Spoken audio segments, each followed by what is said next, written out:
Did I send? I sent it for me. I don't know.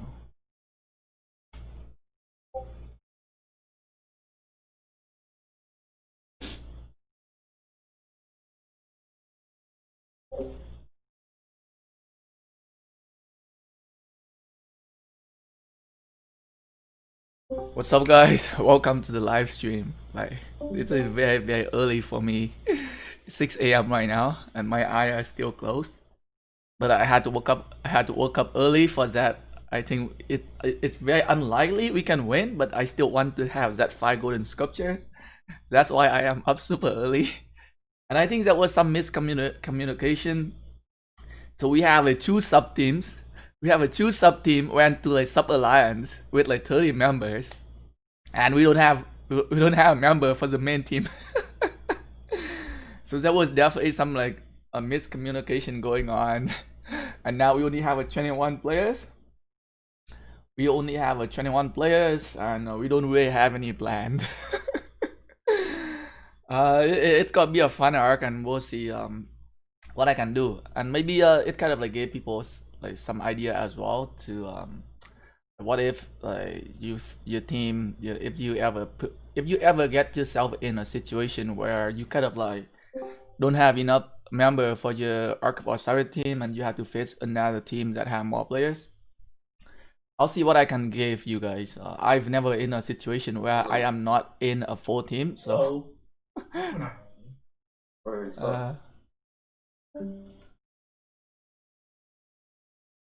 okay, let me talk to my team here. So what? Go ahead, say. What? Yeah, so I was just gonna ask who's going to be defense captain for the bottom team. Like I can't be defense captain. I have a Constantine and Charmetal, Richer as well. I can use them.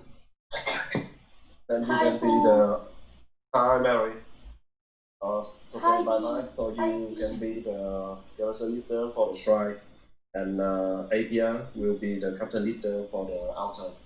Okay. Me for the shrine. Both of you have Constantine and Charmatel Max. Yep. B. Yeah. Am I a defense leader? Yeah, of course. You gotta be the garrison leader for the shrine. Shrine of War or Life, yeah? Yeah. You go into the top. Oh. Yeah. I have Constantine and Martel Max. Hi, Noah. So nice to see you. You can see her. I don't know. We can hear. I can see her, Ava. Hi, Mary. It's a video call now. Where is Jan? Nala, can you share me the Discord link to our alien chat so Zavi can join?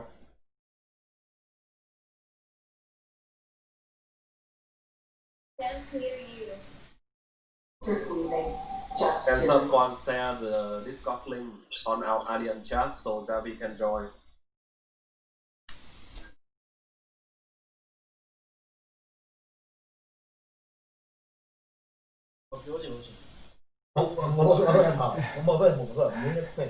Hello, even my arc in 10 minutes. Okay, good luck to your arc too, Vinesh, and welcome to the live stream. I'm glad you stopped by. I'm thankful that you stopped by. Oh shoot, sorry guys.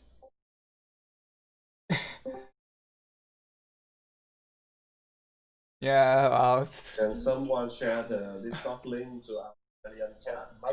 Zavi have to join.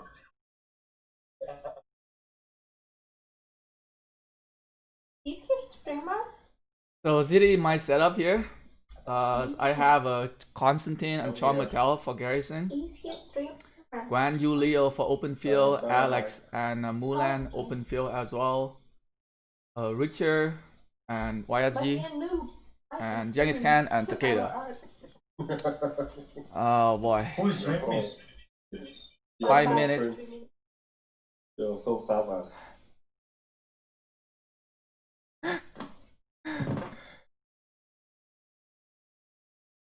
Yeah, probably. Where is Ant? Still some. 5 minutes left. Yeah, and where's Ant? The BBB will play on her account.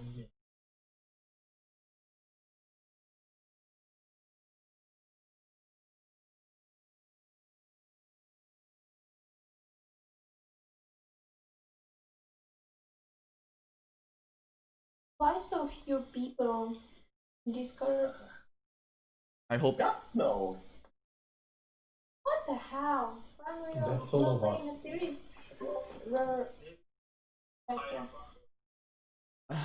I hope more people showing up. I hope you have enough 21 and not like 15. if we have 15 people, it's GG. I'm waiting for Ant. I have cakes for KvK probably can play. Just for her. Captaincy as well. me. You wanna do? I can try.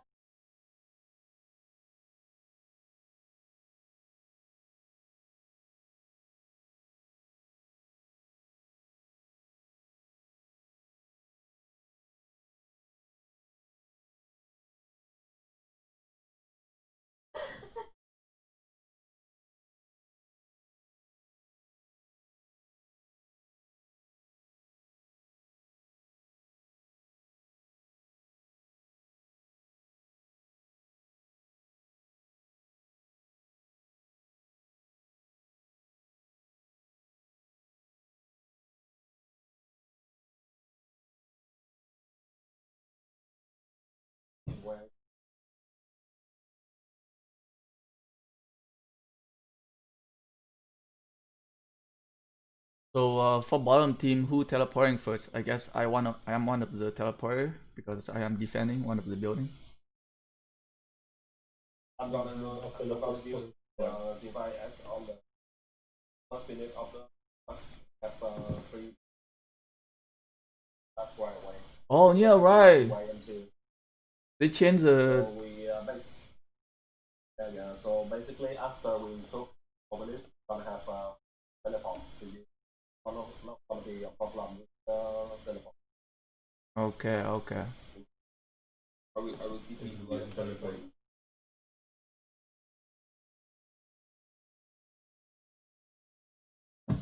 You don't need to call Ant. I'm calling her, but no response. Oh, I see.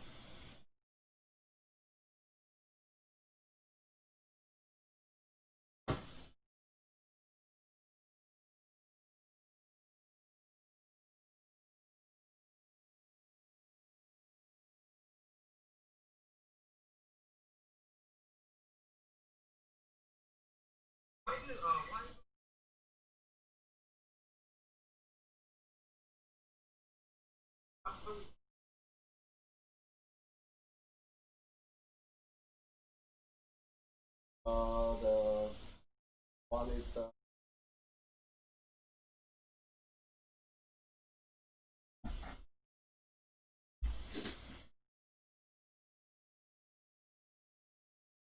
don't know how to talk link to invite people. Yeah, What? okay. No. I'm not your family, really. Can someone get the link? Yeah. Okay, I can try. I can try get the link. Yeah.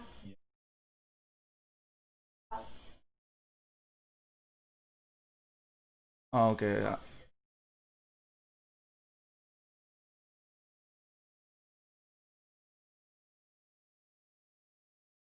Hi, baby.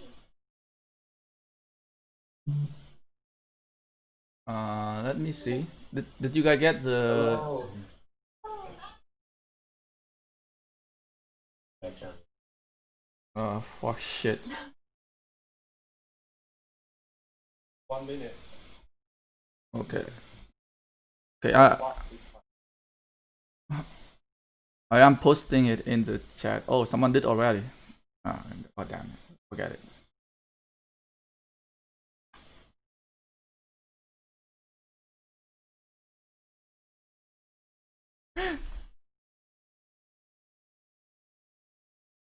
I think it probably one of the either ICA 53 or 64 PL. I think we had to meet them. Seem like very strong team.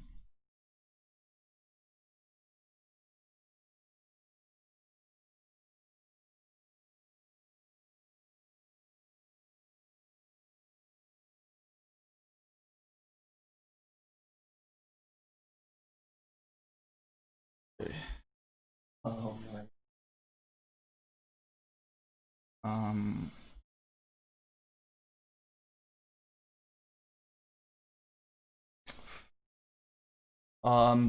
A bottom team. I'm going to open a rally on the enemy obelisk, okay? With Cavalry, you guys join my rally. Bottom team. And we got protect the desert altar, hopefully. GO56. Oh shit! Yo, ZD 1556. 1556. This is the one in KvK with 1561. Son of a bitch! Son of a bitch. We're getting wrecked. So we should focus on point. Just have fun. I try something new. I would say like try a new rally captain if you want to. Try defense captain as well if you want to, I guess. But we're about to get our ass whooped for sure.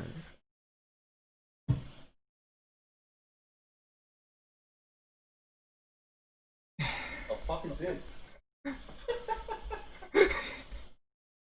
Maybe they in KvK still. Maybe they don't have enough players. They have like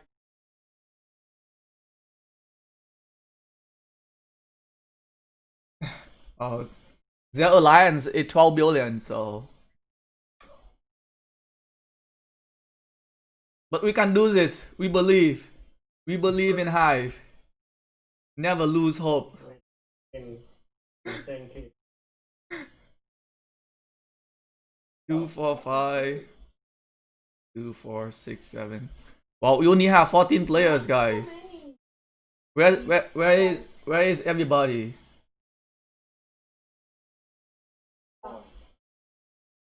Who's not showing up? We got 0. We got 0 everybody who's not showing up today. Right?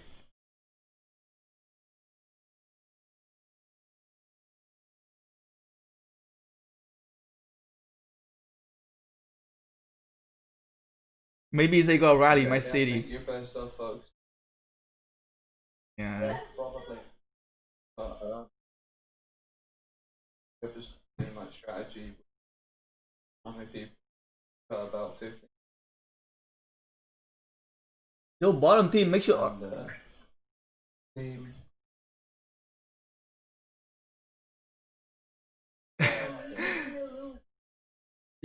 Yo, I'm gonna rally the bottom team obelisk We instead, can try, guys. but we'll probably lose.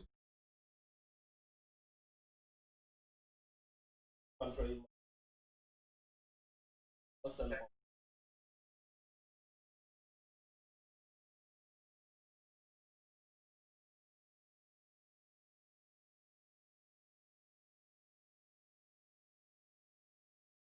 Yo, I rally the bottom obelisk instead for the bottom team. Sorry, guys. I think we don't have enough players.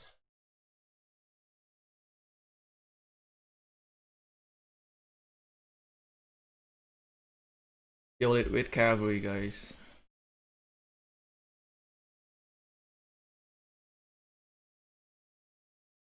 Okay. No more strategy. No more strategy. We can still defense. We can still hold on to our structure. We have more player at the obelisk. We gotta do the final stance. We gotta do the final stand at the obelisk. I hope they go rally my city.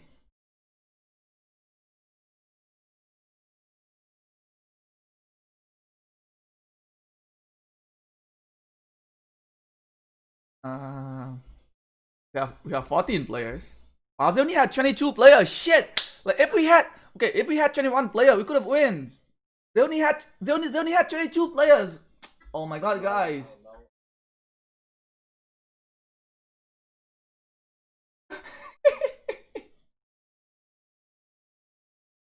Yo, we could totally win. They probably busy with KvK right now. They don't have enough player in we here. can still try to win. But Okay, let's try our best. 14 20 versus 22. We got this. They only had 22 players. They probably busy fighting.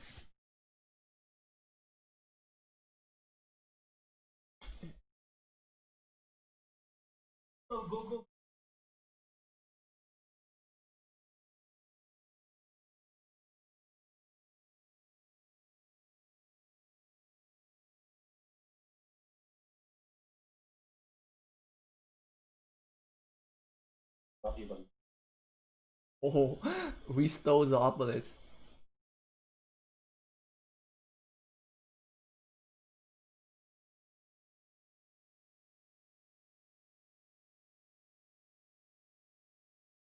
Yo, you can activate Divide 8 right now, I think.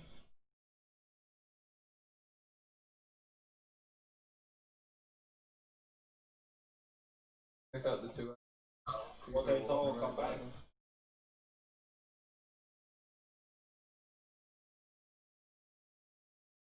Also need to figure out comparison.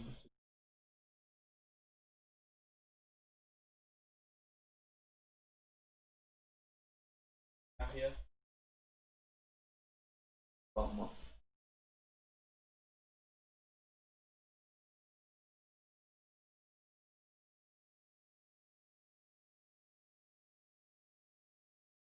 Obelisk, bottom obelisk is fine.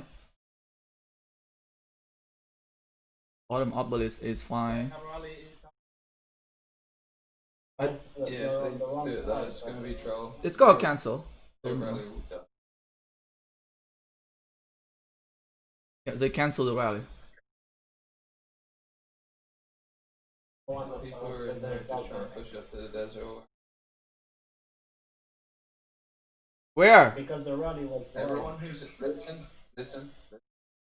Whoever's in that obelisk, get out of the obelisk. Go to the KvK and bye bye.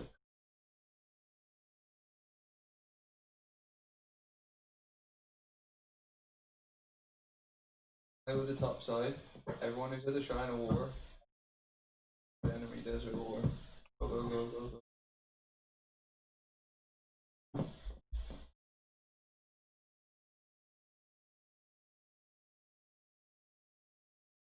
24 seconds.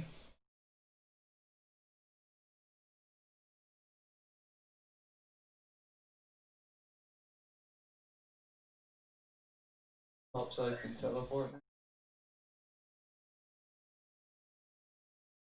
Teleports. Get ready in 5 seconds. Bottom side desert war and the top side desert war. Bye bye. I'm in. Reinforce the building, guys. Jump in with them. transport the rally. Reinforce the building. Top side. Take Sky Alter, kill it. Bye bye. Swap your command. I can. I only have one march in there. If I swap it out, it die. I know. Take it out. Take it out and put. Yeah, I will. When's more people coming in? I need more people in there. Come on, guys. Reinforce first. Fit You, there. yep, Put your yep. troops in there. Outside and outside. Shit. Cavalry on Ava. Fuck, they took it. Storm. Okay, we got it back. Son of a bitch.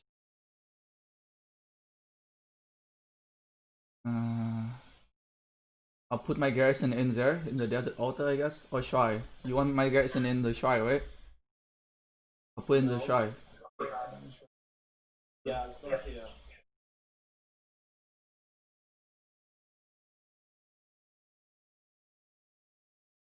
Okay. Alright, I'll put my garrison in the desert altar then.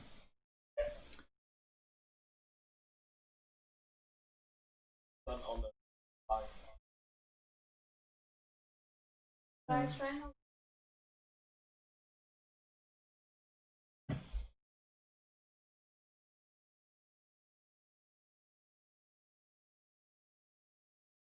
Change the captain. Change the captain for the desert altar. potato. They Yeah. probably get out after. Sorry, change.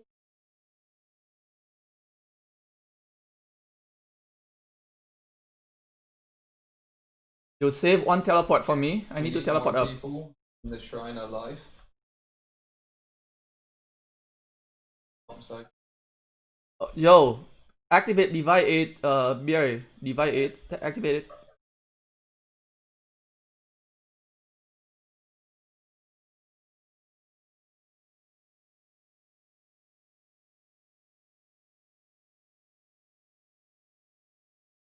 Yo, Lil Nana, you should return your march so that you can teleport. Send them into Guys, building. trying to work.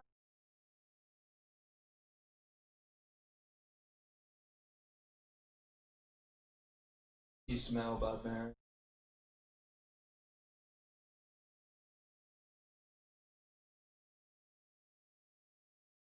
Yep, send your marches there, teleport, and send your marches there, protect the building. Yes, Yeah, yeah.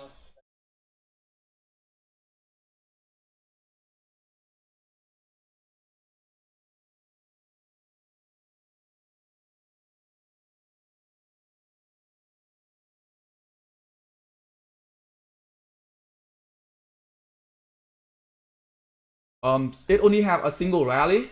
It only has a single rally, so like, do not swarm it. Like, wait until it like yellow, swarm it a little bit, and then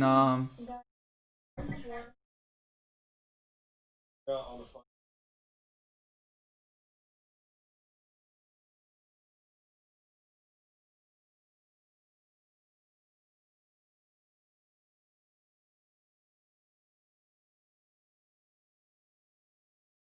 I repeat, one who can.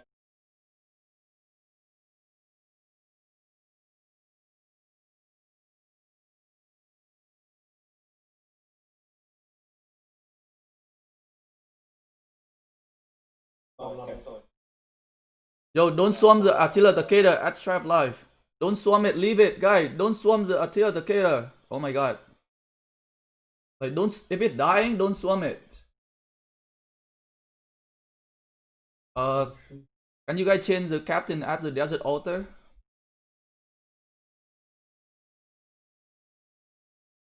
Desert altar captain need to be switched.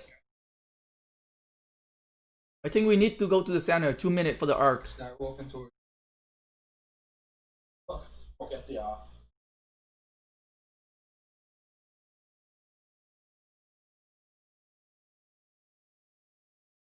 Bunkers.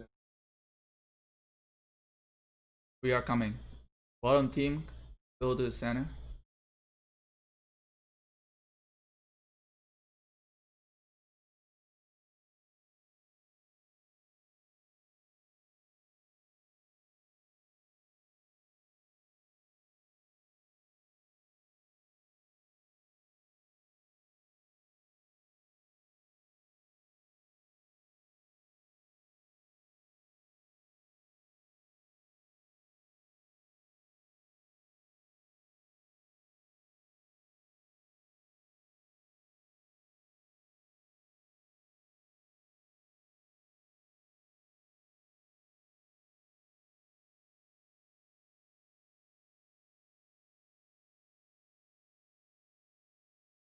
Battlefield.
Ready to pick up the iron? Yep, Drop yep. it back.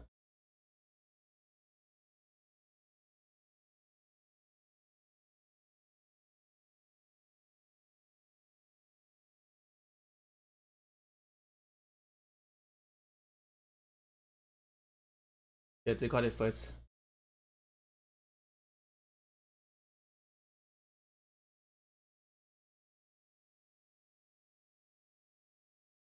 That is one thing.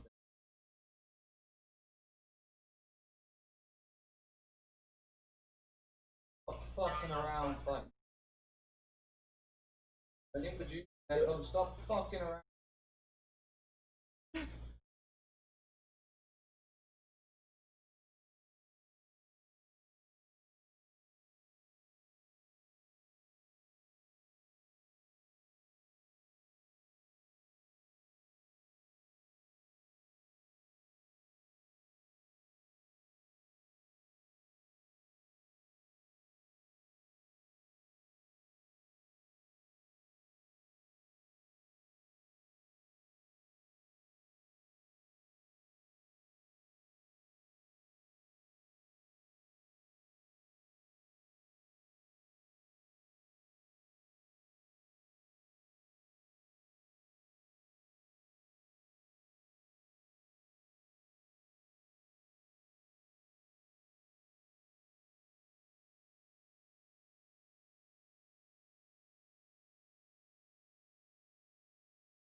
It's okay, guys. They outnumber us. It's pretty hard to fight. Let's do what we can.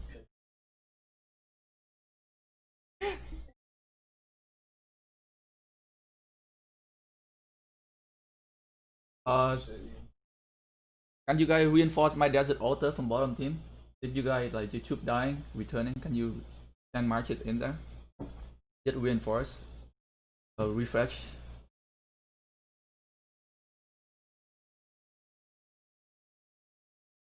Reinforce.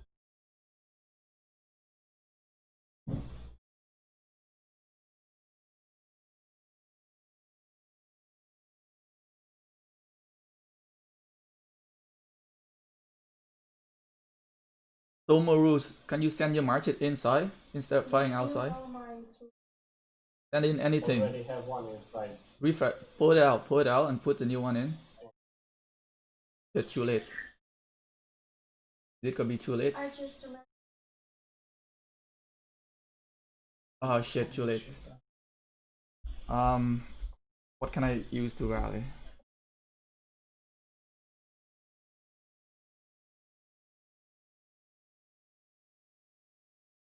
Nothing.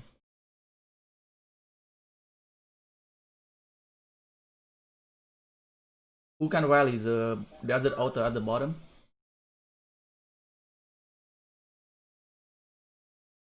Get to the sky or for the upside.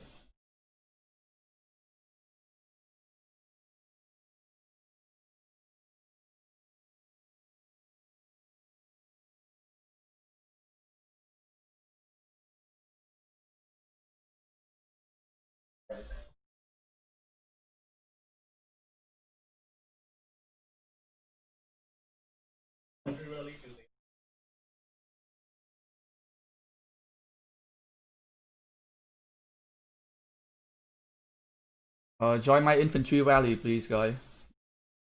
Infantry rally to the desert altar, bottom team.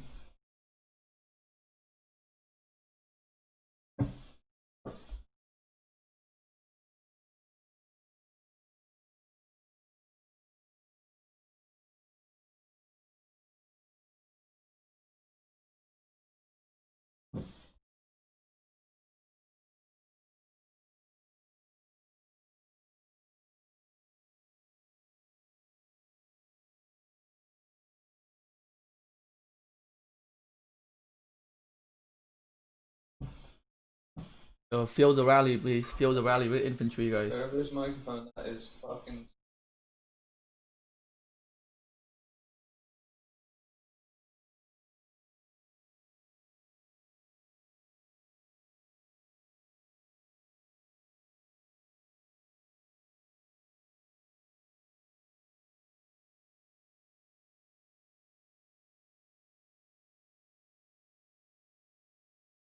Fill the rally with infantry so that we can retake the desert altar at the bottom.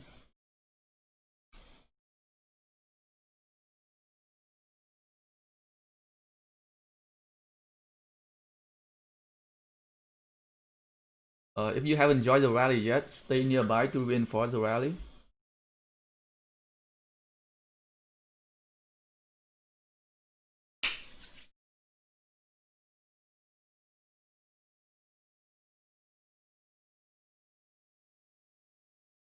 uh,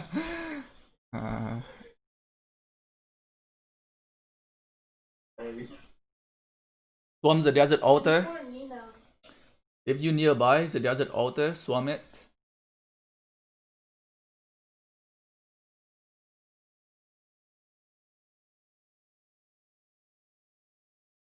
Reinforce the rally. Reinforce my infantry rally if you haven't joined it.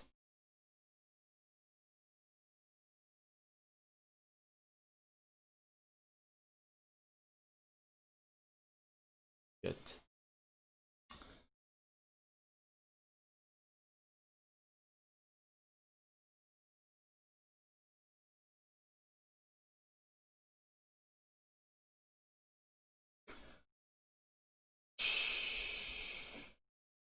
Okay, I'm gonna open a rally on the desert altar again with infantry.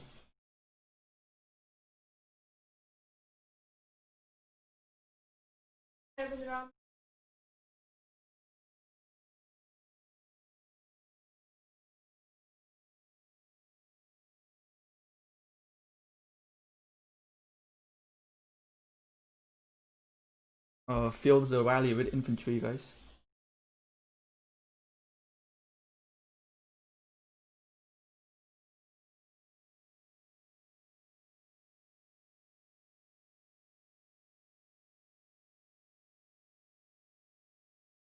Rồi, không chút. Run out.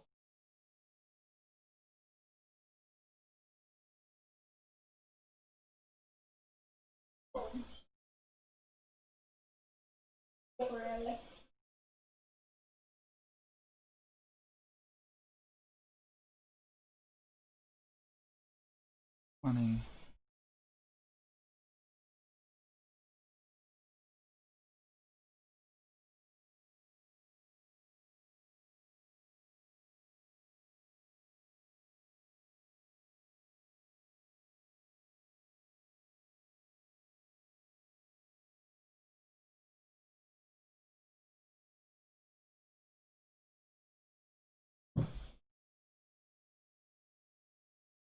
Hey, hear me? Yeah, I can hear.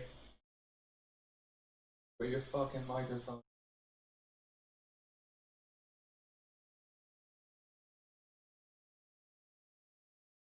No, don't worry about it. Fine. Well, if oh, what's Just Very unable.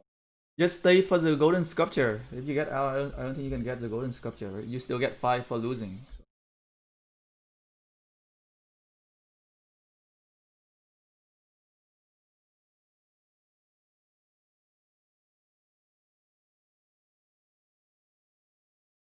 You're not weak. You're fine. Get ready to go for the mid again. Grab Oh, the yeah. overlay. Yes. Swarming. Person in there.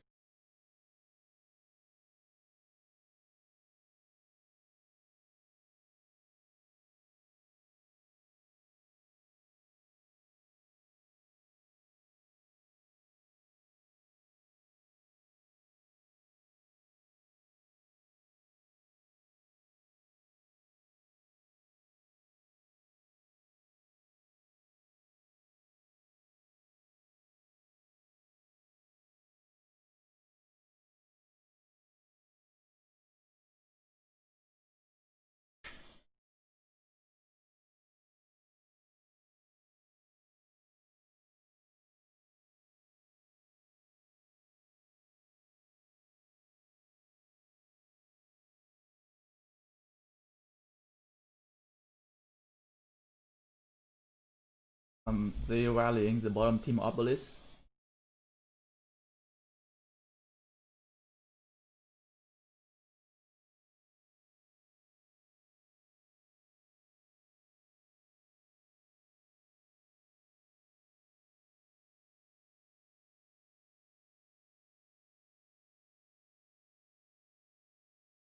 Change the captain for the desert altar to me.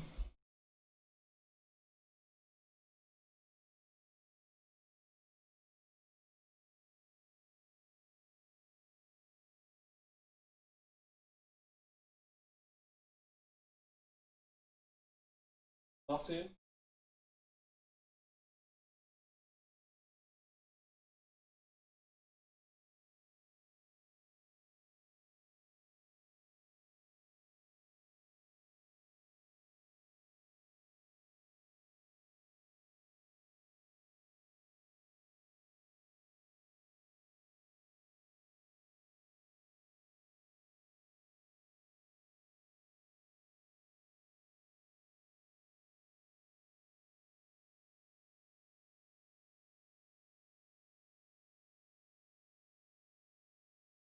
The skill are full. We need to use a skill somehow.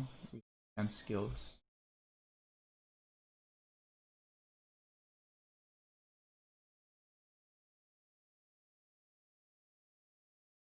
Should use a swift strike and start going to the middle, I think.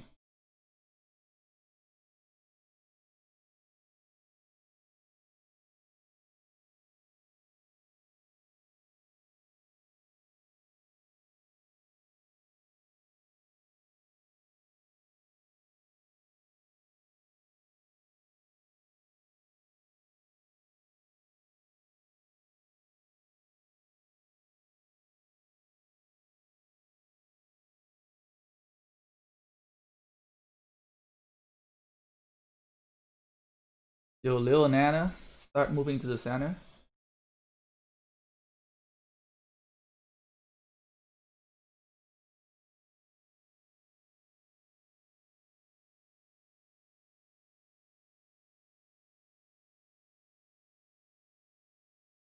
Yes.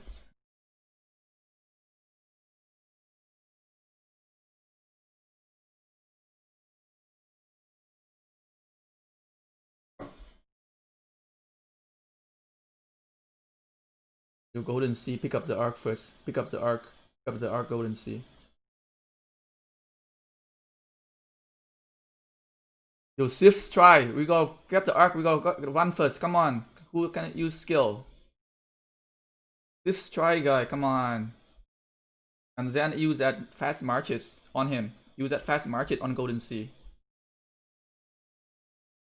Drop the fast marches as well.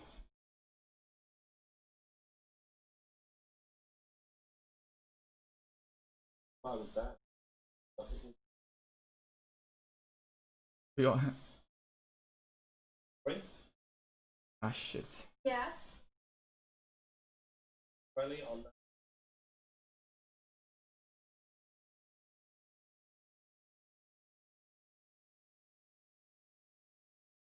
Ah shit.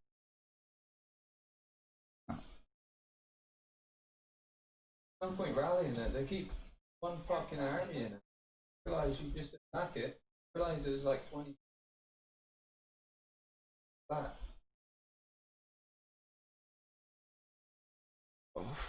Oh, no point going to the middle anymore. Not bad. Let's focus on defending our building, guys. Like middle game, we can win. They just have more players. Bottom team protect the desert altar. It's getting rally.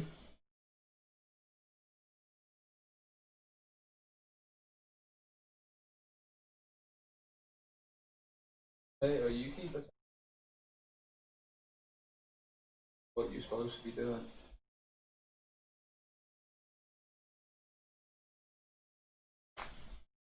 Reinforce the desert altar. It's not full.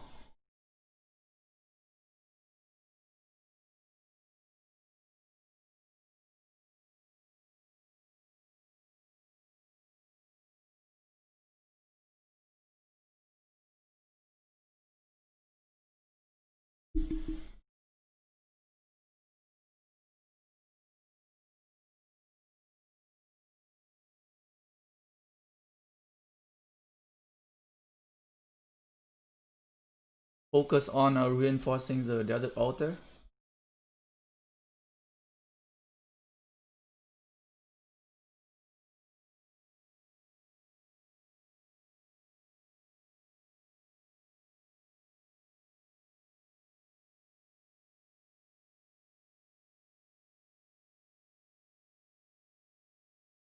Keep refreshing your marches in there.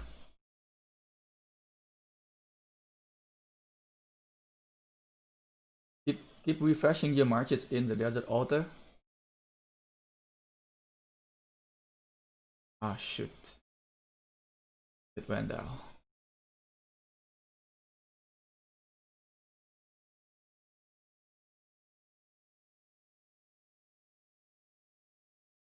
Infantry rally on my on desert altar.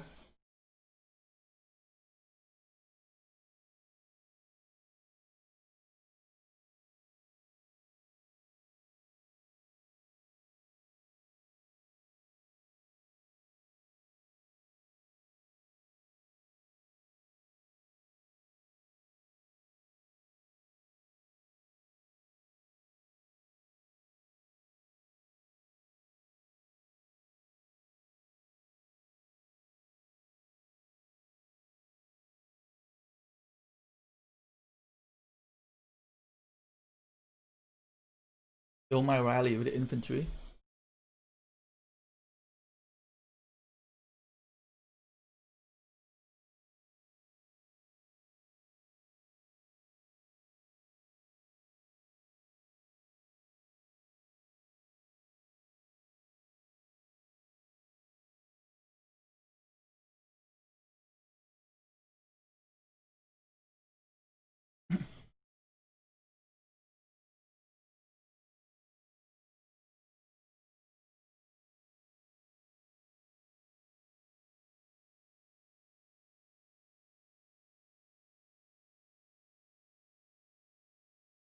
And they have a lot of players at the desert altar.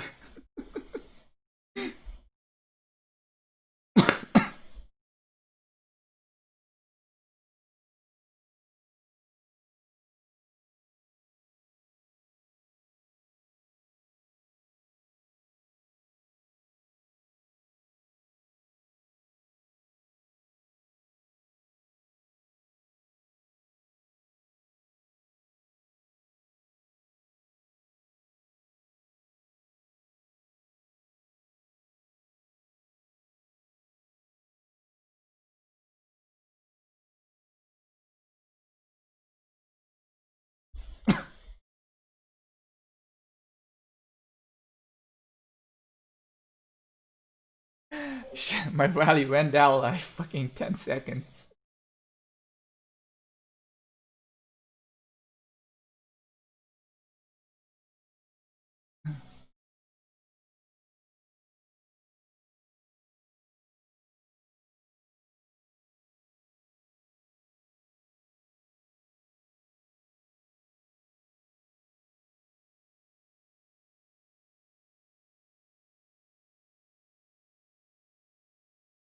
Come on. Where launch this guy? Yeah.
I either want to hear all the music or I want to hear none of it.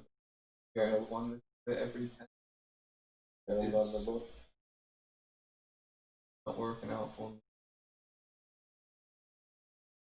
Listen to classical shit.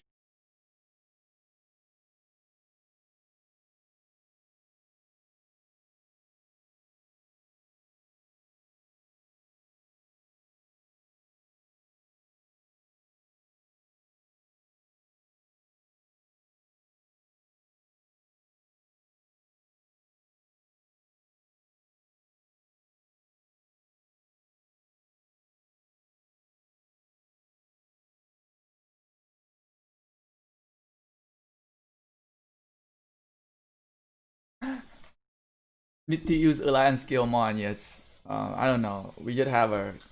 Oh, it's a team. It's not like the official team. We just don't have people in R4. But regardless, like we still got lose regardless, even if we use more skill or not. But yes, like we always have a trouble. If you guys watch some of the matches that we have it in the Osiris League season as well, we're not the best team when it comes to like using the skill. We're definitely not the best team when it comes to like utilize the alliance skills most effectively. Where's me? Oh shit! What did they do here? For the rally.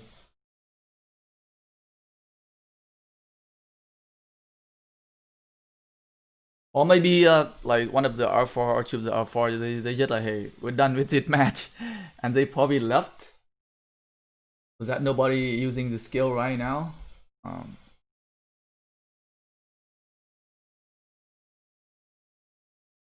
Đứng bên đó mạnh hơn. What's the power difference in this match? It's 1.7 billions versus 1 billion, but again, like they also have more players. We have 18 and they have 26, so they have eight more players in it. So like on the open field, like the presence, like even like one less players, it makes a huge difference already with just one less player. Imagine when you play with like 8 less players, and they also have more power.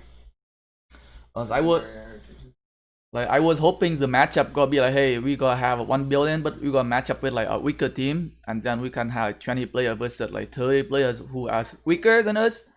But then again, like we are going against like the players that are even stronger than us. So the matchup is definitely not working out. Like the matchmaking system is definitely not working out how we want it to be. I think it might be a little too late to go to the center now. Nobody at the center.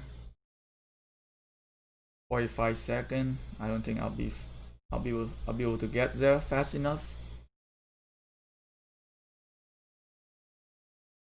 I don't have any marches. Oh shoot. Yeah, I'm not gonna be able to get there fast enough.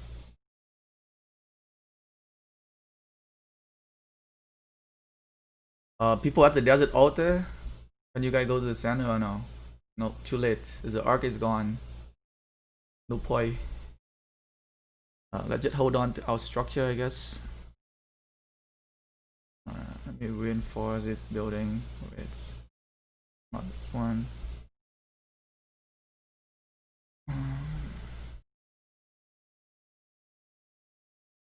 Vision now. Oh shit, I don't have any more. Oh well.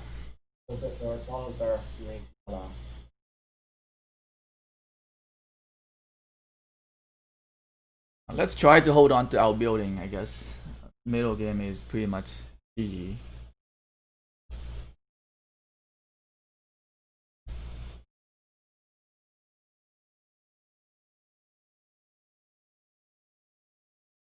Oh, sharp life getting hit as well. Shit.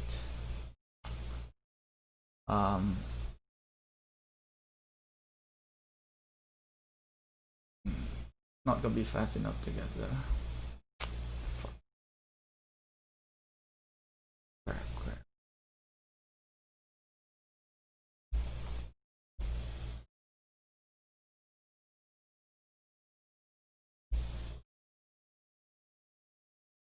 Yeah.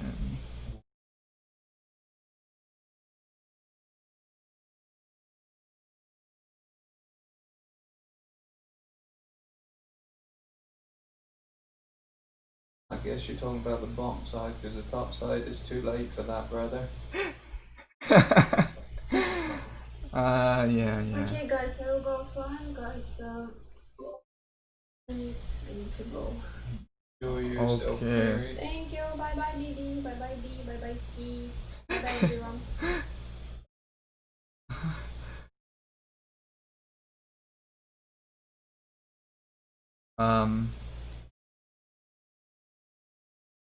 Who can change a little nano have max? Oh, the structure is pretty gone. Let's hold on to the desert altar.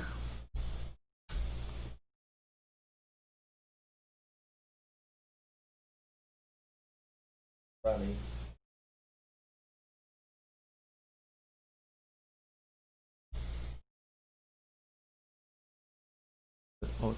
Desert altar.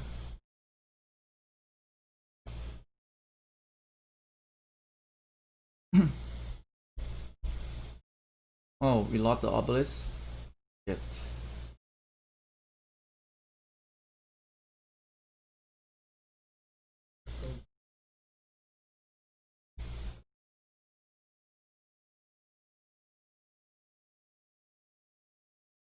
Hopefully I can get to the desert altar in time.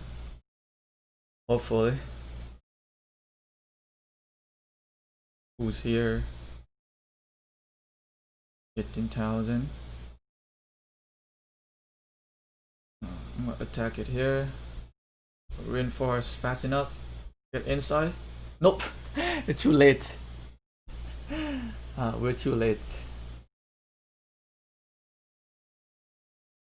Try to zoom down the building here.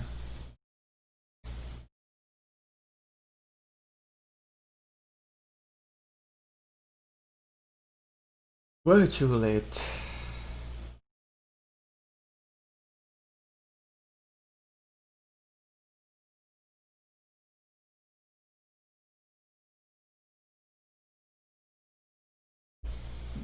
Zooming down the building is definitely not working. That building is not going down. Rallies going on. Golden Sea to Desert Altar. Do we have a cavalry to join him? I don't have any cavalry. I don't have any cavalry to join him. Hopefully other people go join him. Hopefully.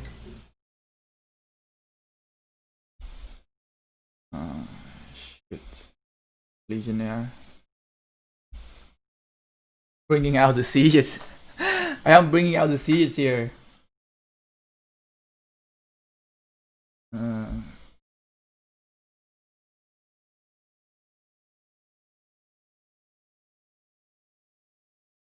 Did his rally get filled?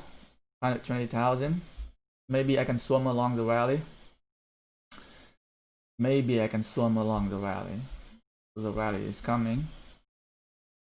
I think I can definitely swim the structure with the rally.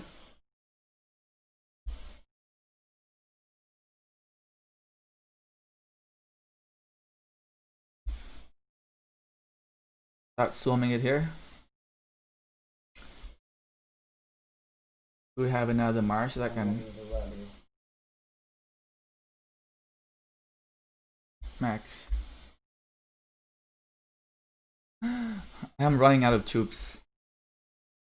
I'm definitely running out of troops here. 13 minutes. I think like we did okay at the beginning, but like as the game go by, our number also means that like we are going to get a lot more severe wounded. Like my hospital fill up very fast, and like I am running out of troops. Like I don't even run out of that much troop inside Osiris League season. I mean like at 20 minutes and I'm empty already, and it's just really pointless for me to heal. For one, it's just the normal Ark of Osiris, so it doesn't really matter much. And two is that like we are so outnumbered. Even if I heal, it doesn't make any difference. Especially, I think we have a whole bunch of people went AFK already. I think after they get 10,000 points, they went AFK. So yeah, I think we did okay. Like we did kind of okay at the beginning. Like we secure our building, but with the lack of the player, it's just very difficult to like our power spread thin. Would say we spread very thin. We try to reinforce the building. We try to go for the middle as well. We try to steal. We try to steal. We try to steal like, an arc. I think on the second arc, like I think if we activate the alliance skill a little bit earlier, because like I can see that like Golden Sea, like one of the arc carrier, he pick up the arc. I know he got pick up the arc first. I think the skill alliance skill a little bit slow there. I think if we drop the skill a little bit earlier, we could have steal that arc. It's just like we don't have we don't have a R4 with title on right now, like in the match to activate the skill. It's difficult. And I think at this point of the game right now, I think most of our players are pretty much out of troops already. We just fighting 1 versus 2 most of the time, and then when that happens, you run out of troops very quickly. And as I said, like as I say in the title of the live stream, it's supposed to be a fun arc. It's not supposed to be a competitive one because we are way outnumbered here. At the end, we have 18. Okay, so we have some people show up at the end as well. 18 out of 20 versus 27. I think so. Originally, we're supposed to have like 21 players, and I think if we had 21 players at the beginning, I think we could have made something. We could have made something like something there. Like we could have at least win an arc there. I think we're doing very well. I think we did very well at the beginning. We secure our building, all that kind of things. But some players just did not show up, so that is out of my control or even the leader control. You know, like you need people to commit. And I think the time is also different as well, because originally we're supposed to play at 13 UTC. But I guess the 13 UTC time slot is not available, or is it full? So we got like a mail at the last minute. Our time has changed into 11 UTC. That is why I had to wake up like at 6 a.m. earlier. So maybe that explains why some of the members couldn't make it. And again, like this arc was just like a whole bunch of miscommunication out there. We have like 30. We have a 60 players going to sub alliance to play Ark, and we don't have enough players for the main alliance. So there definitely some miscommunication going on. One thing is that like because the Osiris leaks going on, so there are a lot of like people switching around, so it's kind of like very difficult to control.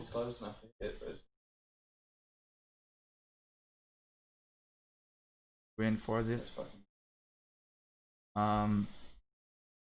Yo, bottom team, can you guys change the captain to me? Oh, never mind. Is there a good captain in there? I think.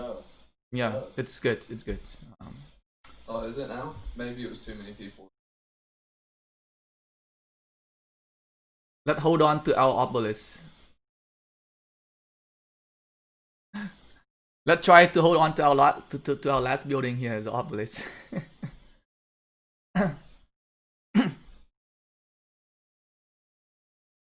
That man stand. Everybody teleport to the obelisk. Everybody on the other side. If you're on the other side of the obelisk, teleport to the bottom team obelisk, guys. We do our final stand here. We protect each other here for the last 8 minutes.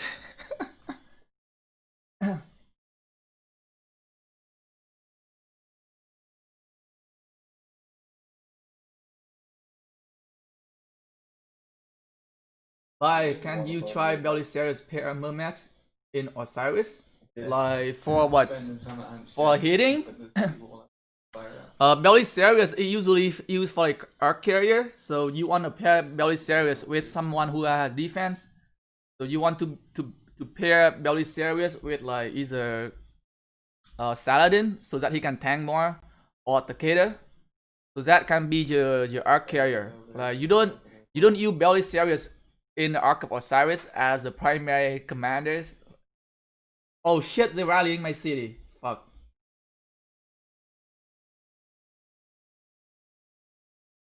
They're rallying my city, guys. Help!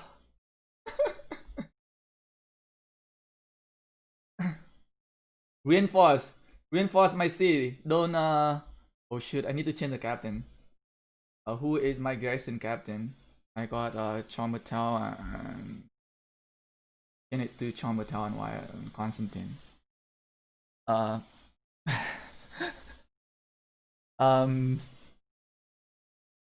yeah, like you don't use Belisarius as a primary. You don't use Belisarius as primary in Ark of Osiris if you just want to like have a strong primary commanders. The only time you use Belisarius is when you go into the center and you want to be one of the Ark carriers. Like a lot of teams they use Belisarius and Saladin or Belisarius and Takeda to be the Ark carriers, so that he can take more, he can tank. Like Belisarius, they have very good defense, good mobility. So like one of the very good Ark carriers. I wouldn't use him for any other purpose, like for fighting. Like definitely not. But yeah, that is the only purpose. You want some other primary commander, unless you like first start the game and then you don't have a lot of legendary commanders, and you can use him. But like I wouldn't use Belisarius for my arc, because like we are going against a lot of like strong players. Like they have a lot of good commanders. Like I am not gonna use my Belisarius as primaries to go against some of the bigger players. That is not something I can test out. But like if you first start out the game and you don't have access to a lot of commanders, I get like using Belisarius as primary is okay, but like not like the level of the game that I am playing right now. Like the level of the game I am playing right now, like I am going against a lot of strong players. Like they are using like 3rd gen and 4th gen commanders. Like I cannot using Belisarius and Mermaids using Cavalry just for testing purpose. That is not. It's gonna affect my game. But like I can definitely try using Belisarius and Takeda to like carry the arc at the centers in one of the game. I thought for a second you were showing an Osiris Leagues match. No, it's just a match, just regular Ark of Osiris match for us today. Just having some fun today. There was some miscommunication going on, so the team is not the best. We're definitely not having the best team right now. Only have 18 players right now against 27 players from. Well, we also have a chance to go against one of the kingdoms that a lot of like attention right now. So 1556. So 1556 they beat 1561 in their lost kingdom, which is very impressive. Very like kudos to their kingdoms for being able to beat 1561, another very strong Imperium kingdoms. So I guess like one of the reasons they are not showing up as well, because they are I think they're kind of like busy fighting in KvK right now, or like a lot of their players have a hospital field or something, so they do not have a 30 player either. So like I know that they are in KvK and they are fighting. They just finished. I think they just wrapped up their Kingsland, but there might be still some fighting going on. But it's good to have like a clash with 56 here. It would be a lot more interesting if we can get like a full team and going against them full team. It would be a lot. It would be nice to go against them for like competition purpose. But unfortunately, because of the Osiris Leagues going on and a whole bunch of things going on, which I do not have control over. So the team for HiVE today is not turned out very well. Like the turnout is pretty low. We have 18. We have a 21 players. We have a 21 players side up, and we only have 18 players showing up. But regardless, it was some miscommunication going on. Like the arc time changed, the player changed. So like we have, like don't get me wrong. Like we have a player. We have enough players. We have a sub team. So we have players. We have a lot of players going to the sub alliance to play arc. Like we have a 2 sub alliance that having arc right now, and we have players playing there, which like they could play in our arc, but I don't know what's going on in the alliance, and we ended up with only 21 players, and we have no backup, so it's difficult. But I just want to see what is going on, like what it like to be to play against another alliance when you are outnumbered, and see. Like we did pretty okay at the beginning. We did pretty okay at the beginning, but not the best for sure. Like we can really really run any strategy. We just try to make the best out of the situation. Like we just try to make the call here and there. And I would say like you can also like see how the players play as well. Like you can actually see like if the player is like a good player or not. Like there are a lot of players like at some time, if you see it, I was defending the desert altar, so I was the garrison captain, right? So I cannot refresh my troop.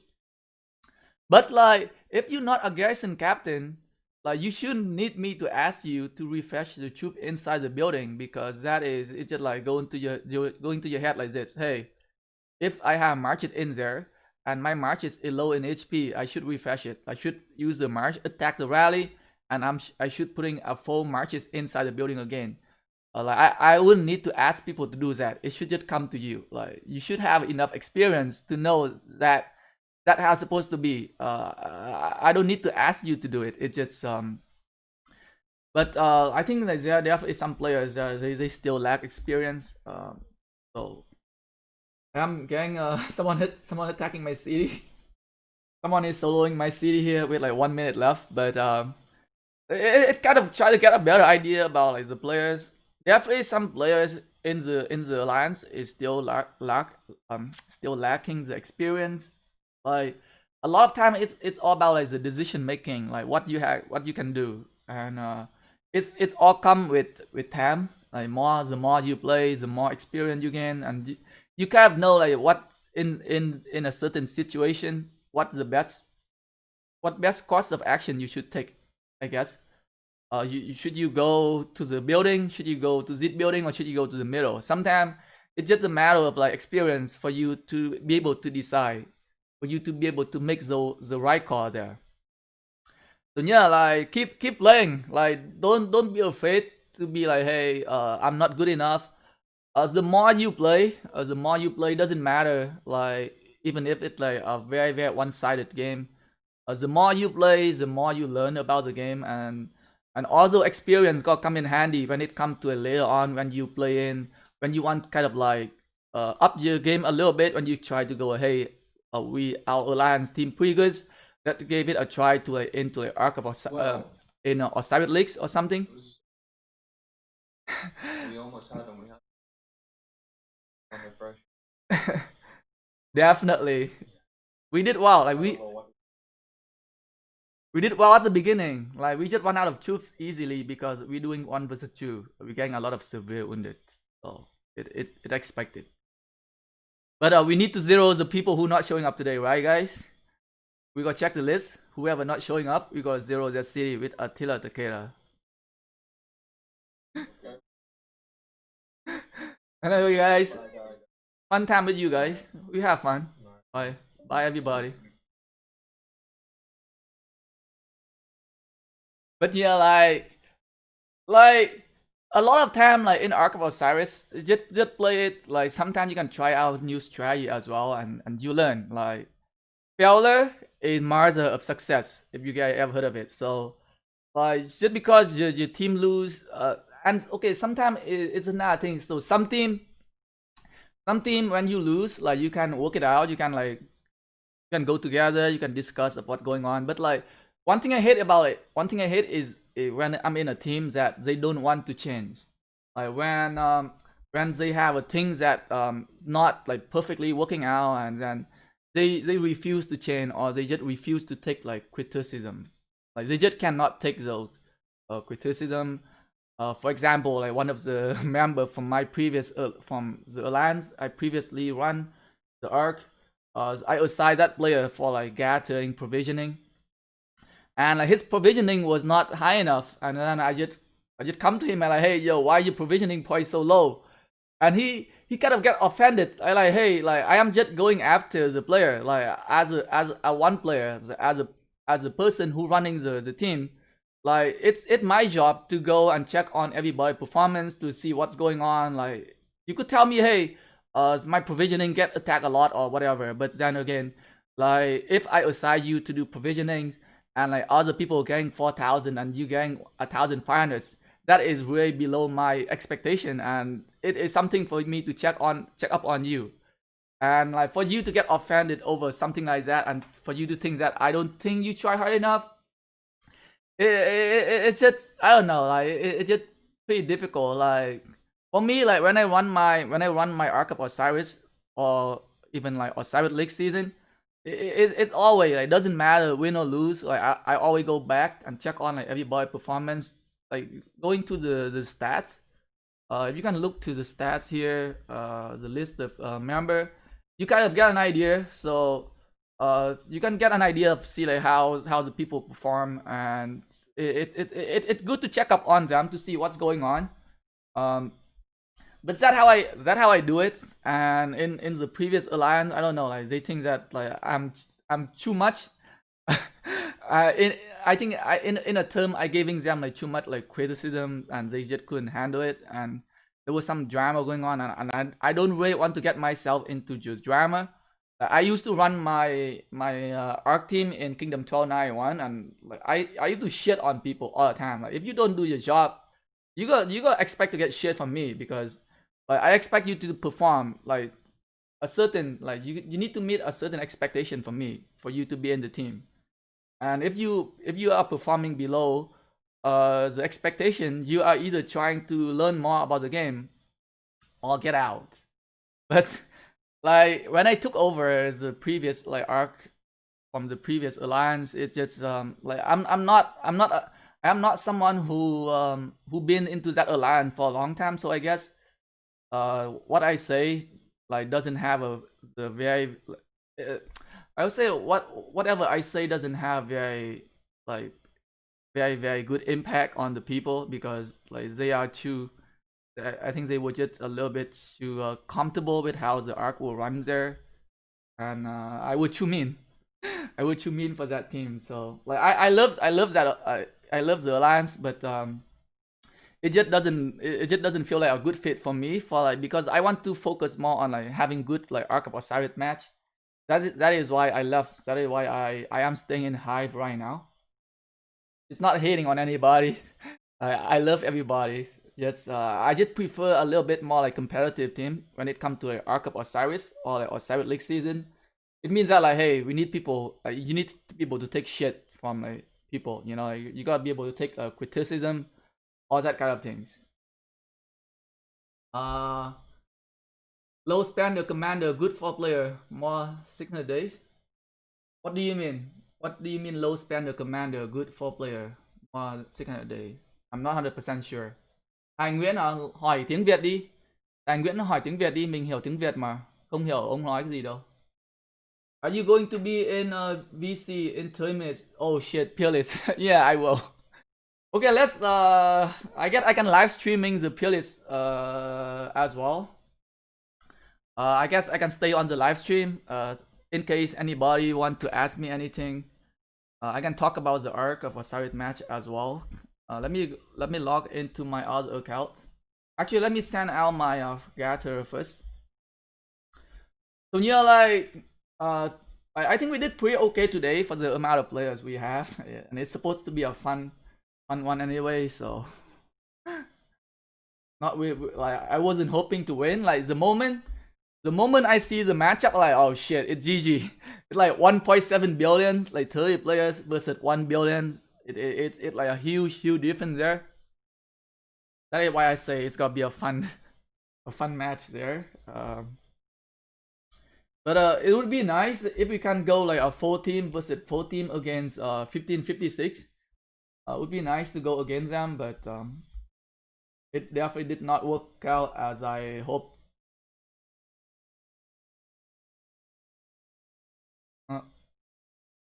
And as a T5 player, you gotta farm gold. And you can see here like all the gold nodes are pretty much occupied here in Kingdom 1636. It's very difficult to find one. One thing is it's a very popular kingdom as well. So there are a lot of players in here, a lot of players in this kingdom. So let me just send out my gather here. Oh, so since you guys stay here, you guys can take a look at the new KvK as well. So I am going to switch to this account so that I can do the peerless midterm. And you guys can ask me any question regarding the new KvK as well. If anybody have any question here, it's pretty interesting here. So now in this KvK, I can select support skill. So I can select the support skill for my lower. So I have a 2 support skill right now for my lower and Guan Yu here. And man, the barbarian here are very strong. Like, if you're not using fire marches to attack, you cannot attack these guys. These guys are super tanky. Like, one thing I don't like about it KvK is that like the barbarian costs a lot more action points, and the barbarian fort also costs a lot more action point as well. So like level 11 barbarian forts costs like 300 action points if you want to rally it. So the cost is very high, and like a lot of things from a lot of quests from the Bachans, you need a lot of action points to do.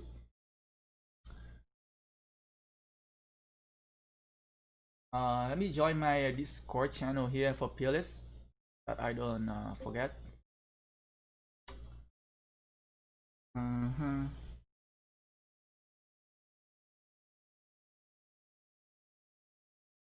Okay, as you can see, like my lower, like I'm using 5 marches to attack, and my lower is kind of dying here.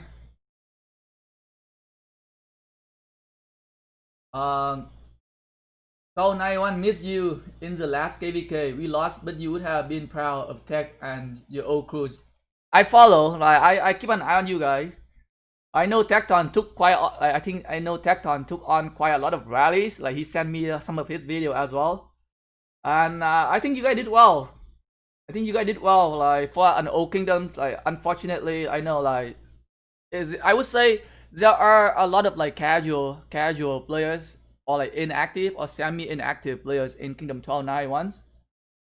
And for you guys to be able to get to where you guys were, for you guys to be able to get the first like ever solar coins, like I am very proud of you guys. Unfortunately, I wasn't able to help the kingdom gang the solar coins, but you guys did it. You guys did it without me. So and again, like KvK is all about luck. So sometimes you win and sometimes you lose, and sometimes you just lose a lot. It depends on your luck, to be honest. Like we don't have we cannot, I would say we don't have a say. We don't have a say when it comes to like team matching, matchmaking. Like we can, like all we can do is praying to be like, hey, we gotta get a good matchup. The power is never balanced, right? It never like a 1 versus 1. It never like a 2 versus 2. It's always come to like, hey, one kingdom is slightly stronger, or like one side, like the light side is slightly stronger than the dark side, or sometimes the light side is much stronger than the dark side. And as a player, you have absolutely no control over it. And for me, like I just take KvK as just flipping a coin. Like I don't take it win or lose. KvK it doesn't matter to me. It's just having fun in KvK is pretty much what I am there for. I don't care too much about winning or losing. Like as long as the people who ends at KvK give it 100% or just try the best to like the situation. Like I understand sometimes like the situation is not the best. Sometimes you can get matched up with like a much stronger team. It's just unfair. I would say it's just unfair to ask the people to just like throwing their troop away, even though you know that you gotta lose. In those kind of situation, I kind of understand that like people don't want to give it 100%, but like I still want people to like, hey, enjoy the game. Like even if you're going to lose, even if you're going into like a battle that you cannot win, it's still a game. It's still a game. Like take it as a challenge, like having fun. I mean, like do what you can. You don't want to go into a KvK and you're like, hey, we gotta lose, so we're not gonna do anything. We're not gonna fight. We're not gonna try hard. We just gotta go there and do like Farmville and then just take the rewards and leave. It's not how you play the game. It's not how you play the game. Like play the game, like enjoy the game. Otherwise, like if you wanna play Farmville, go play Farmville and not playing Rise of Kingdoms. No.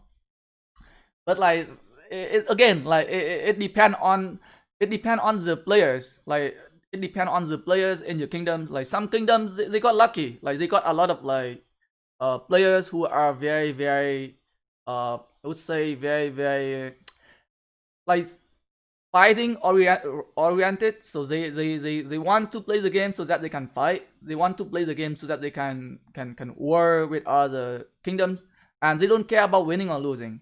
So if you get lucky and you get yourself into that kind of kingdoms, then you gotta enjoy the game even more. And that is one of the reasons why I migrate to 1636, because I believe that there are a lot of like strong fighters, like similar, like people who like similar like myself, who enjoy fighting, who have fun playing KvK. So that is why I migrated here. It's not because I migrated here because it's an Imperium kingdom or anything. Like I just want to go to a kingdom where I think the people going to give it everything when it comes to like KvK. So yeah. The midterm is coming in 18 minutes. So if anybody wants to do the midterms, you guys are welcome to join my Discord channel. I think it is in the description box. So let's show you guys something in this KvK here.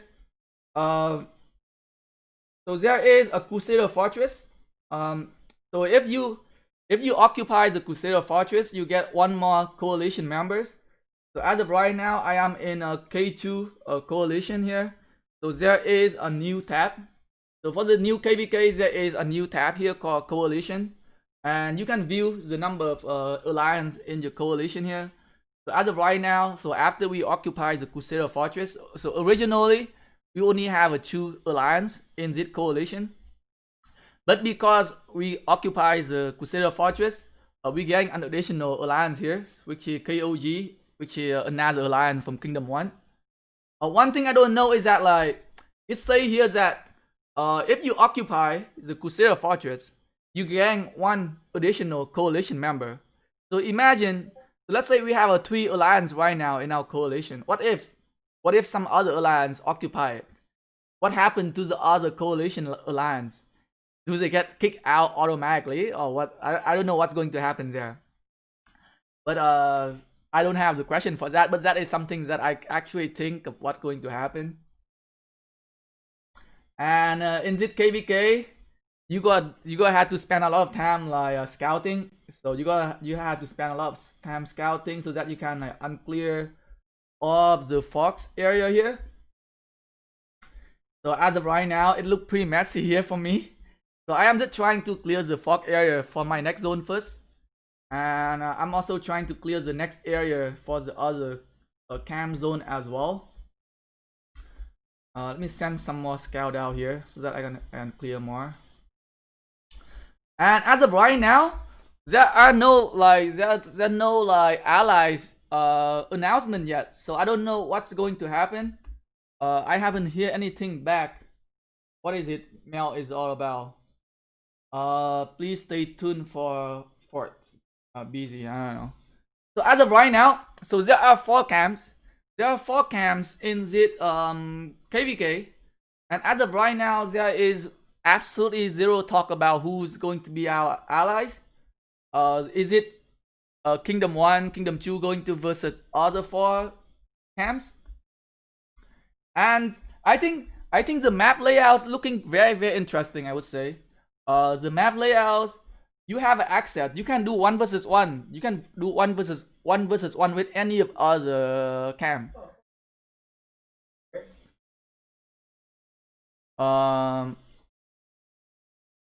Yes, I'm here. I'm just I'm just doing live stream right now, so I'm not talking.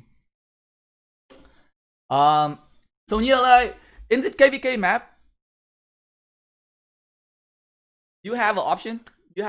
Like you can go 1 versus 1 any kingdom.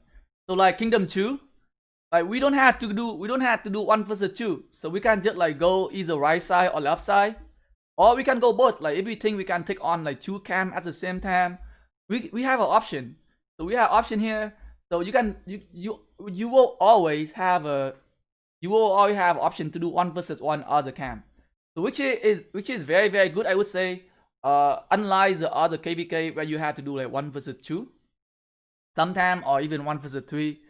In here, like for Kingdom 2, I would say like if we want to go against like 2 other camps, I would say like we can put like 100% force go into this zone here. We got push back the other camp, like push them back to their zone, and then we can jump back to the other zone and do another 1 versus 1 the other camp. That is if we don't want to allies with any of these camp here. So like you're not gonna be in a very, very bad position if you allies with like a camp like in KvK Season 2 and Season 1. Let's say if you allies with like a wrong kingdom, you can put yourself in position where you have to do 1 versus 2. But in here, it always gotta be 1 versus 1 in the next zone, which is very, very nice. And it still gives you a chance to work with other kingdom as well. I am not in the leadership, so I really can't tell like what's going on right now, like how things going to work out in this KvK. But I just can't wait to find out more. I just can't wait to find out more about this KvK. And show you guys how much coin I get so far. So I would say 4 or 5 days after KvK open, I have 15,800 season coins already. But like one thing about this KvK is that like I am using a lot of training speed up, and universal speed up for the batching quest. Like some of the batching quests, you had to like train 140,000 power worth of troops. So like I do a lot of those quests, and then I think I spend a lot of speed up on them as well. So this KvK, if you want to do well, you definitely going to need a lot of speed up, universal speed up and training speed up as well, because one of the main source for your crystal is the batching quest, and you want to do all of them. And like if you get like a training, if you get like a training quest and you don't do it, you gotta have to wait 14 hours, 15 hours for it to reset. You cannot give it up. So like I would say, going to this KvK, make sure you prepare. Like research speed up is one thing, so research speed up so you can like speed up some of the research. But another thing you need to prepare is a lot of universal speed up. Let me upgrade it building again here. So 2 day 1 hours.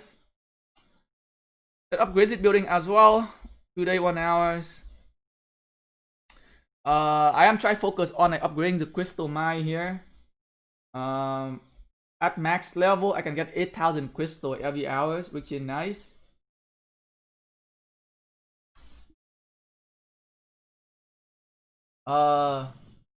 Hey, one arc, no, we got wrecked. We got destroyed. Do you think P636 will have will win in Osiris Leagues? I think P636 they have I would say. Are you talking about the P636 versus 50 HK match? I would say P636 have a 65% chance of winning, and 58 HK have a 35% chance of winning. Like it's pretty hard to tell. I wouldn't say they have a 100% chance of winning, especially going into like quarter final. Like all of the 8 teams, they beat a lot of other teams to go into the quarterfinal, right? So like you shouldn't be underestimate any of those teams. And if you go into Osiris Leagues like quarterfinal and you think, hey, my alliance is so gonna beat the alliance, and you gotta come in, you gotta underestimate the other team, you gotta lose. You definitely going to lose. I'm telling you. Like any of the team have a very, very good chance. Like even if you look at here, in the other realm, you can see right here,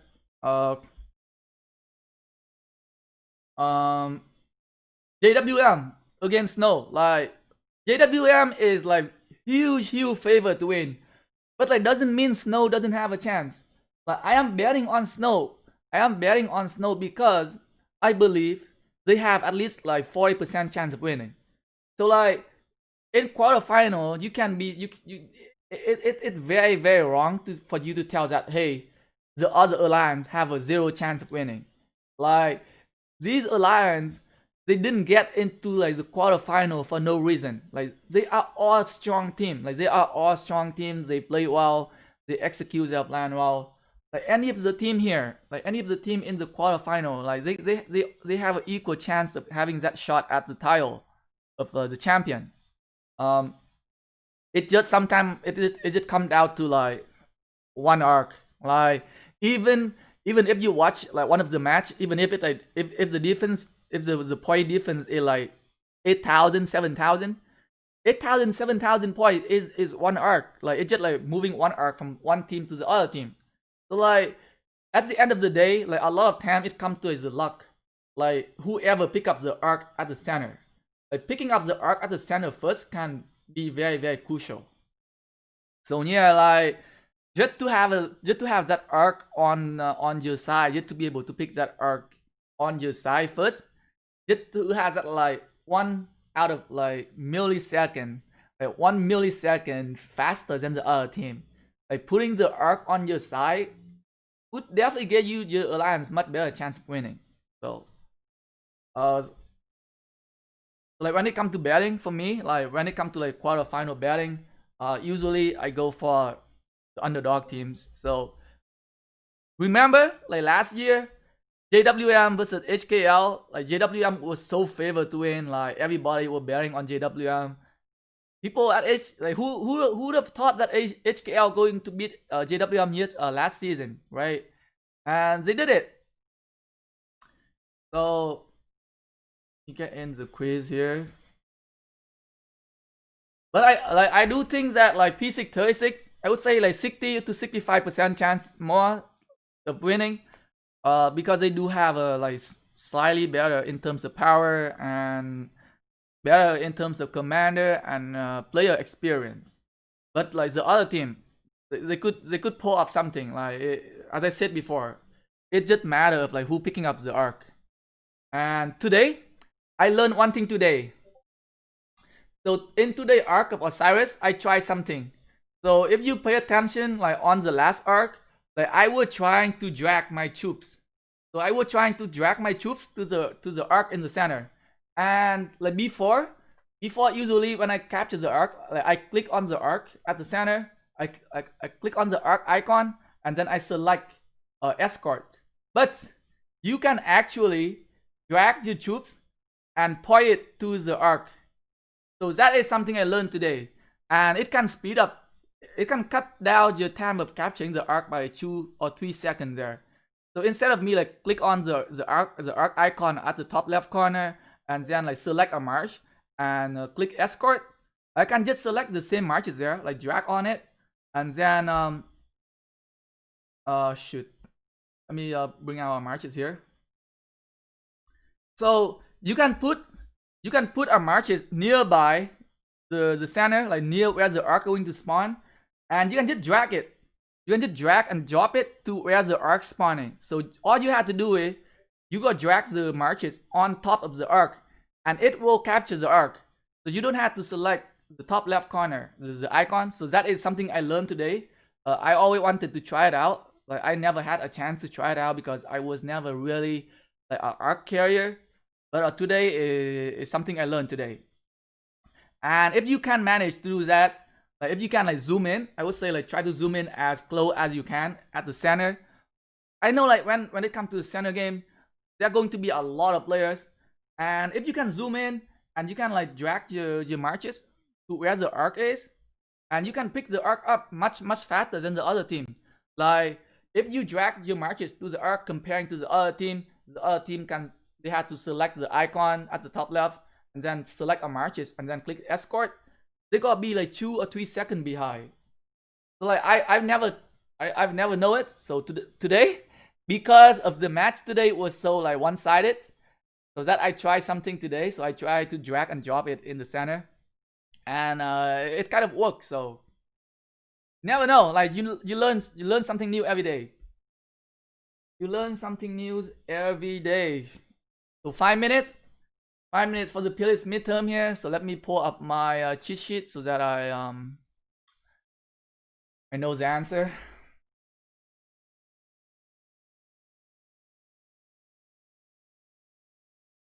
How did you manage to just get 21 players? There was some miscommunication going on. So we have a whole bunch of players went out to like sub alliance to play. I think because they thought that we cannot play Ark this week, so they wasn't organizing it, and or maybe some of the R4 like got busy and they couldn't organize the Ark. So it was like very last minute, and yeah, that's what happened. That's what happened. So 15,000. That's glory here.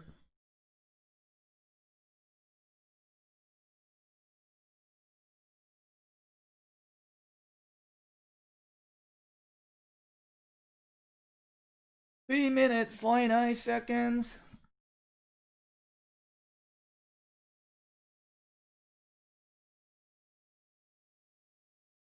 Man, like I think I am in. So I am in an 8 billion alliance, right? So my alliance 8.5 billion. But I think this alliance is like all free to play players. Like I haven't seen a single gold chest since I got here.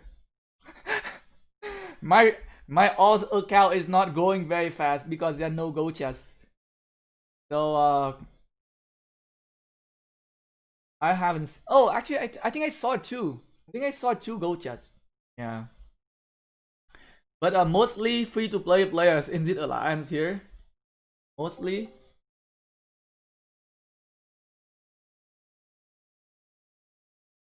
They connect. Okay, they did. They connected to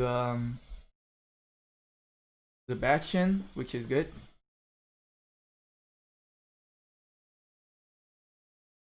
So yeah, like the new KvK, I unlock. I have a 2 support skill so far. So I have a Master of Strategist. So this skill is from Sun Tzu, and I have another skill here, which is Celtic Blood, which is from Boudica. So can't wait to use the 2 skill in open field.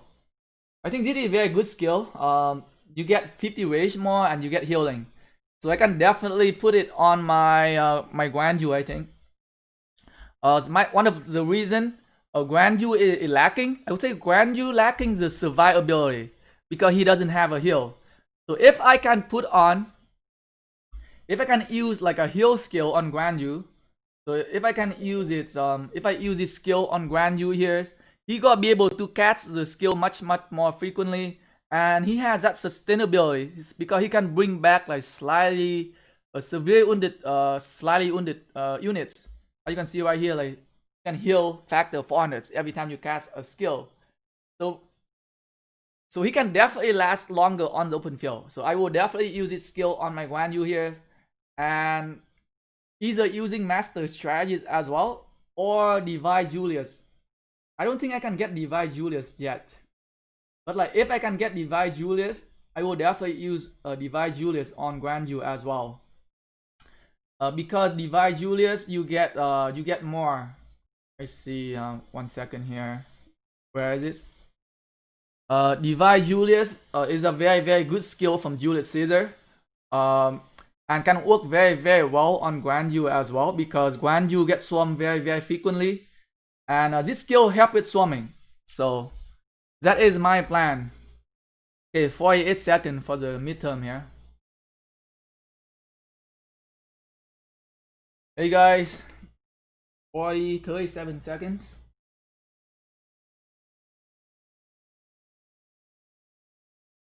Hello.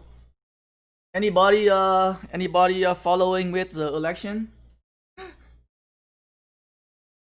Things gonna go crazy in US. Everything is so close, like the voting is so close there. I think there gonna be riot after the election, guys. Good luck. Good luck if you are living in the state. Alright, 5 seconds.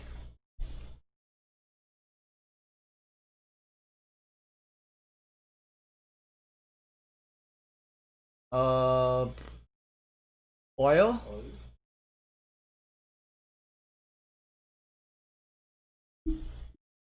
Oil is the answer.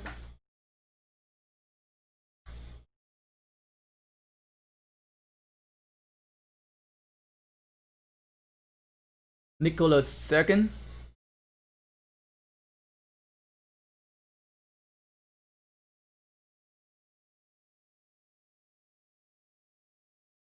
Nicholas second.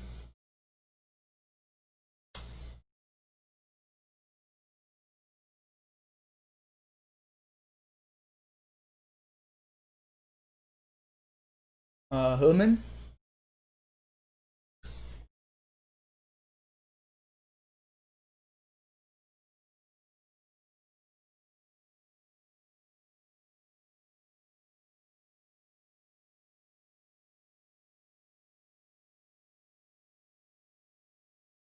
Gaius Octavius Augustus.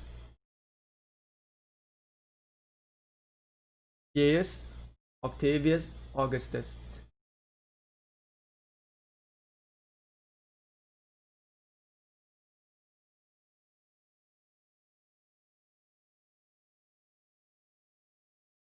Italy.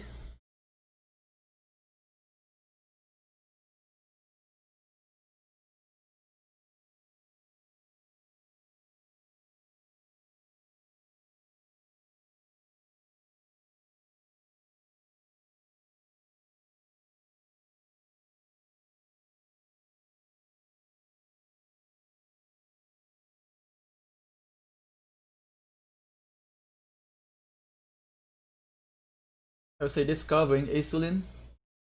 Yet. This is a new question today. Sorry, guys. Relief.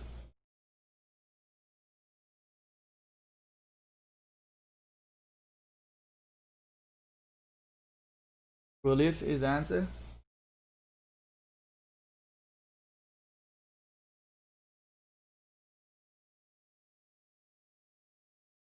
Humanism. Humanism.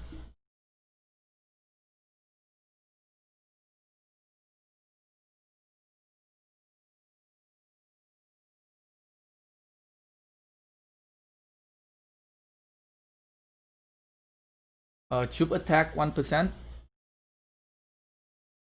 Troop attack plus 1%.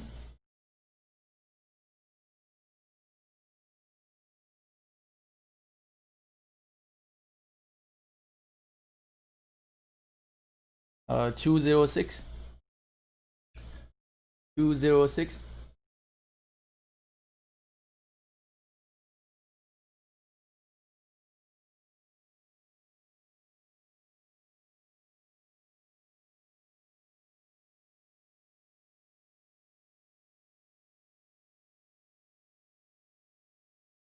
Unruly blood, I think. Unruly blood.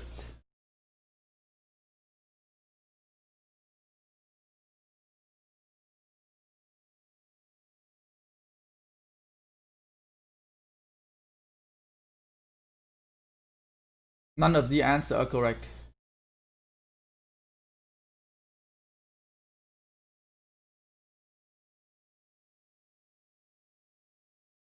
Ola.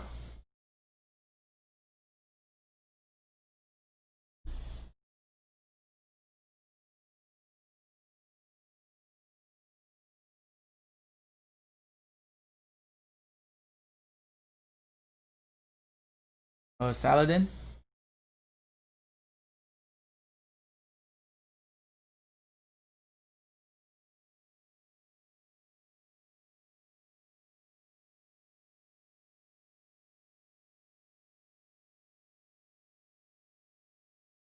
Fusion. Fusion. Fusion. Thank you. You're welcome. Have a great day, guys.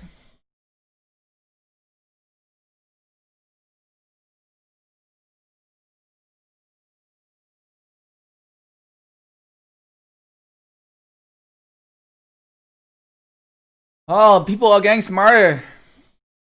People are getting smarter, or they getting used to all the question now. But we got 100 jumps, and we got a whole bunch of gold keys. And a couple more speed up there. 105 jumps.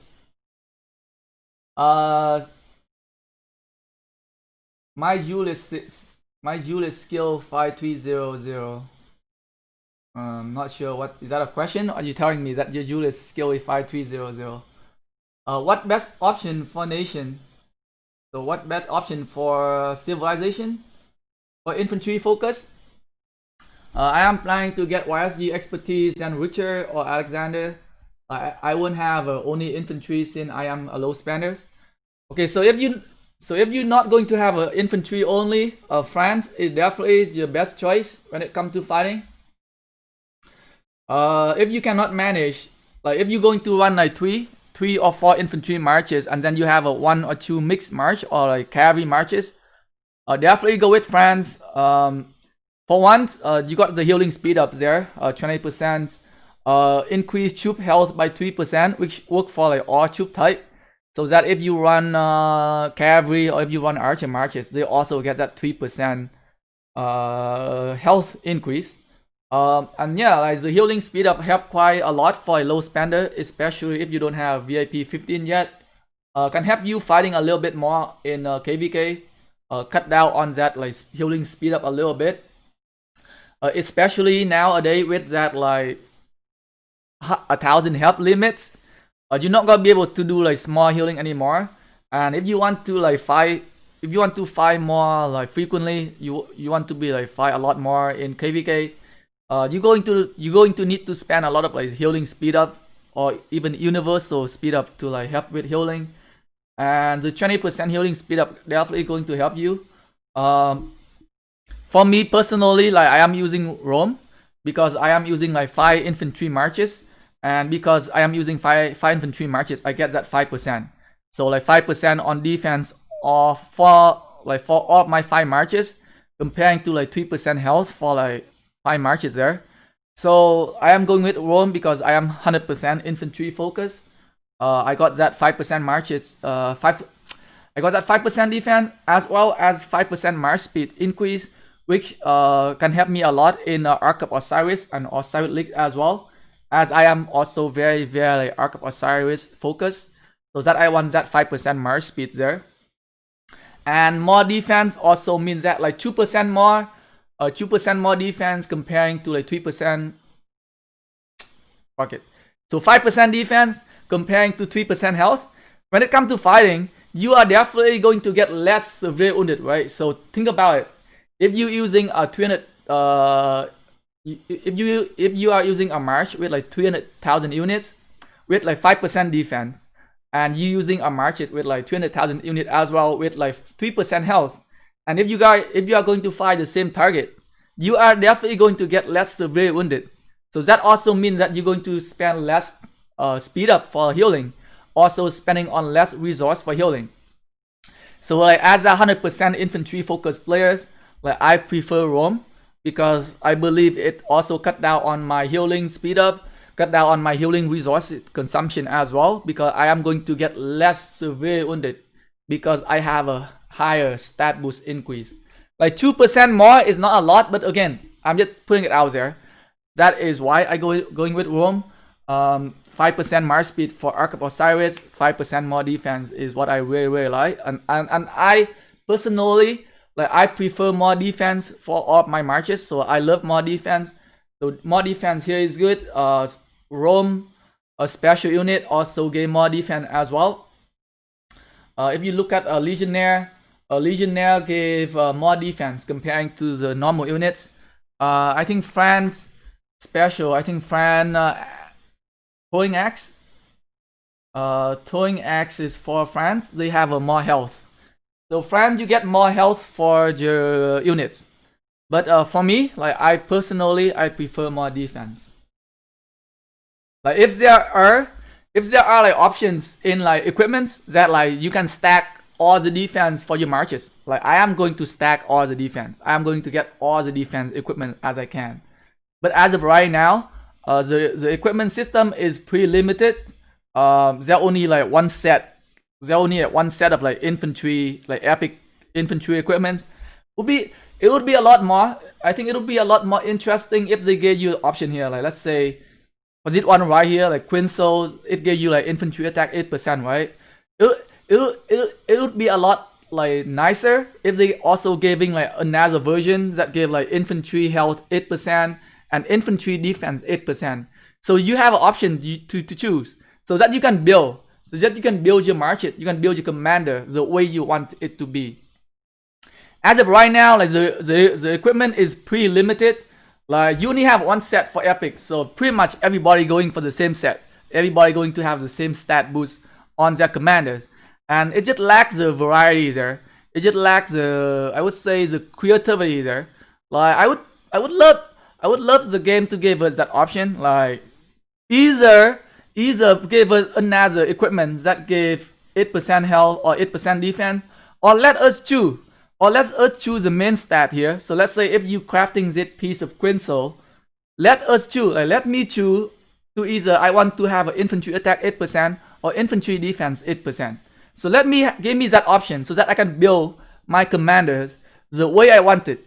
As of right now, like everybody going for the same set, everybody going to have the same stat boost. Like everybody going for the same legendary equipment as well. So it just lack. I would say it just lack the creativity there. It's like everybody using the same commanders, everybody using the same equipments. There's no difference there. I like to be different. Like I like to be different than like other players. I like to try new things. So like if there is something, if there are like something like that, if there are like an option for us to choose those kind of thing, would be a lot more interesting. I would love to have that option there, so that I can build my equipment the way I want it to be. But it's just not possible right now. I got 5 keys from a silver chest. Ask Anne to marry me. Aunt? Why?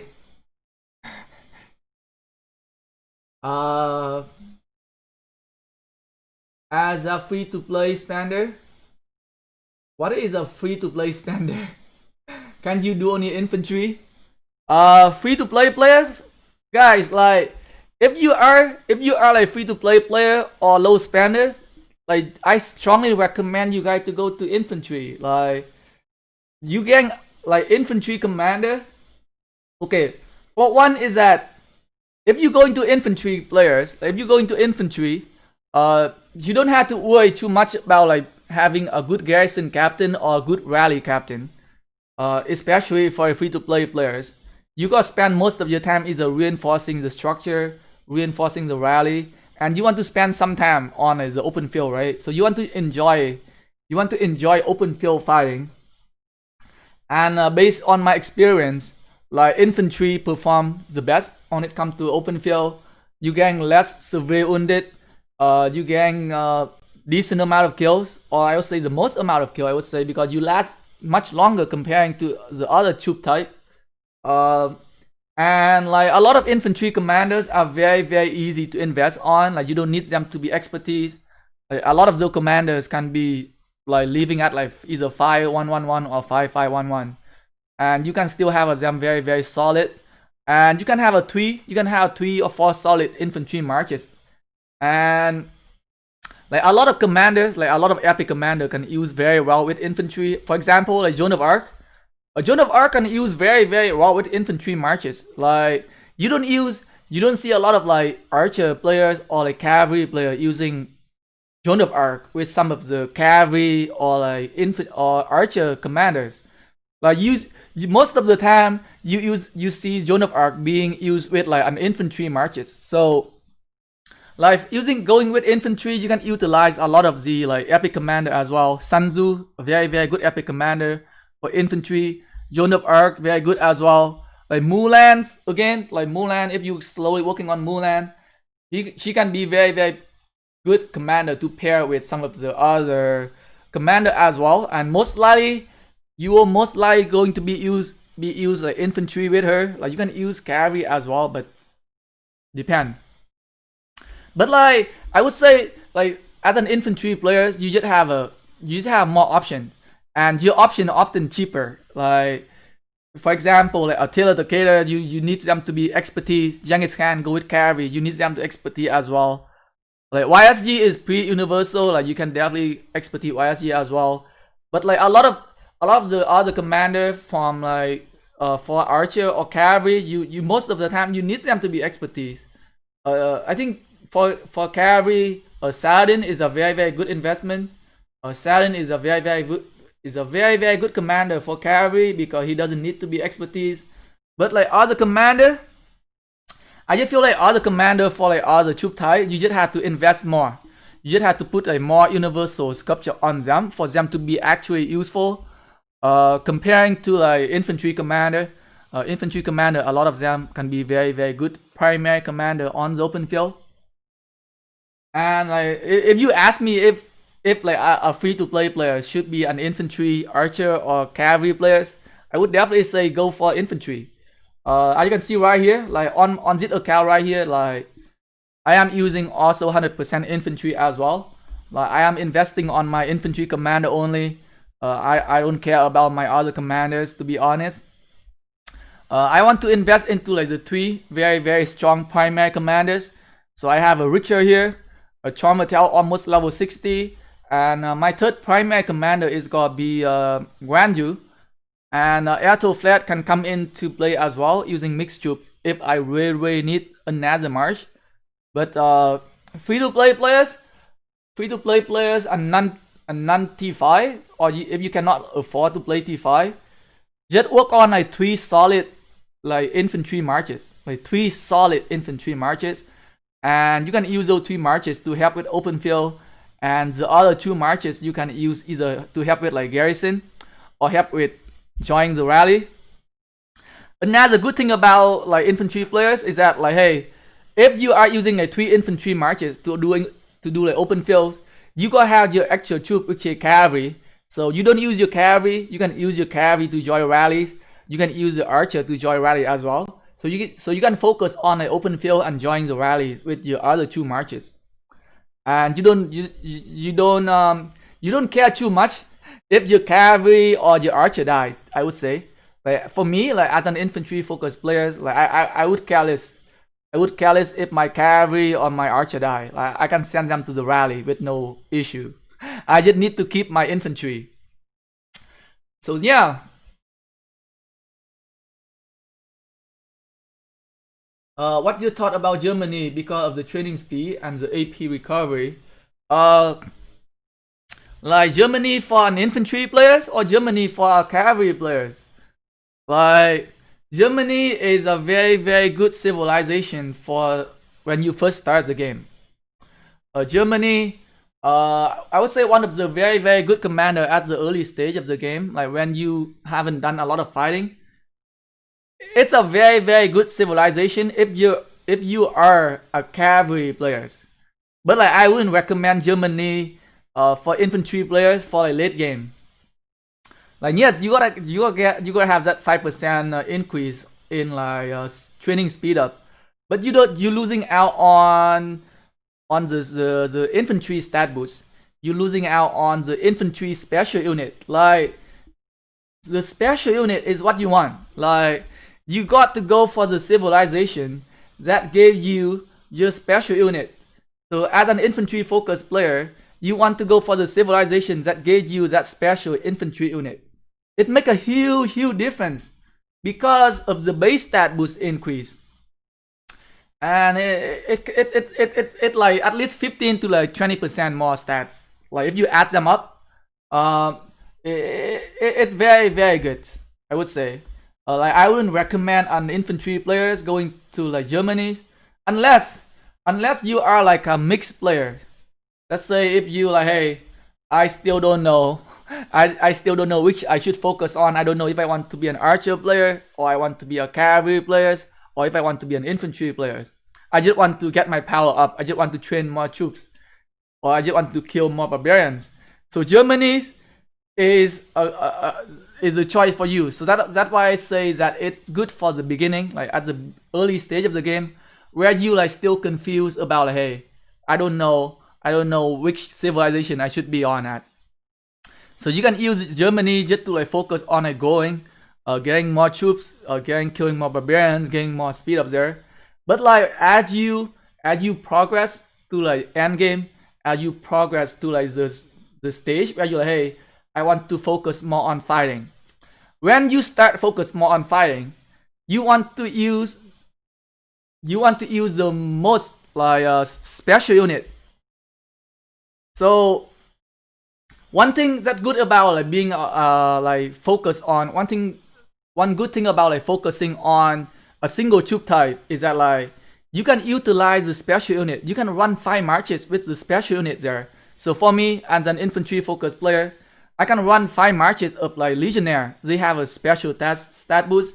I have the civilization stat boost as well, which is 5% more defense.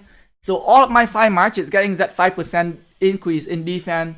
All of those 5 marches getting that special unit. And my city skin, I can just use a city skin that works specifically for infantry or archer or cavalry. And like all of those stat boosts add up. And in this game, like even though they say that like, hey, archer counter infantry, infantry counter cavalry, and cavalry counter archer, but a lot of time it's come down to like who are the commander you're using and how much stat boost you have in your marches. And if I can manage to get like 20 to like 30% more stat boost in my marches, I don't care if I going against archer. Like I am 100% infantry focused. Even though archer is my counter, but because I have so much more stat boost, I have that special unit, I have the commanders, I have a city skin, I have a civilization boost as well. Like I have a lot more stat boost when it comes to like going into fighting. Like so it's a lot more beneficial for me to use an infantry march going against archer, which is my counter troop. But like it's still better than me using a cavalry marches, because if I using a cavalry marches with Rome, I don't have a special unit buff. I don't have that 5% defense increase. I cannot utilize my city skin. So I am losing all that bonus just so that I can get on that like troop counter, but it's not worth it. So in a term, you are stacking on a lot of stat boosts for your main focus, which is your single troop type. And for me so far, it just works so much better. It just works so much better than just using like 2 infantry, 2 archer, or 2 cavalry. It just works so much better for me.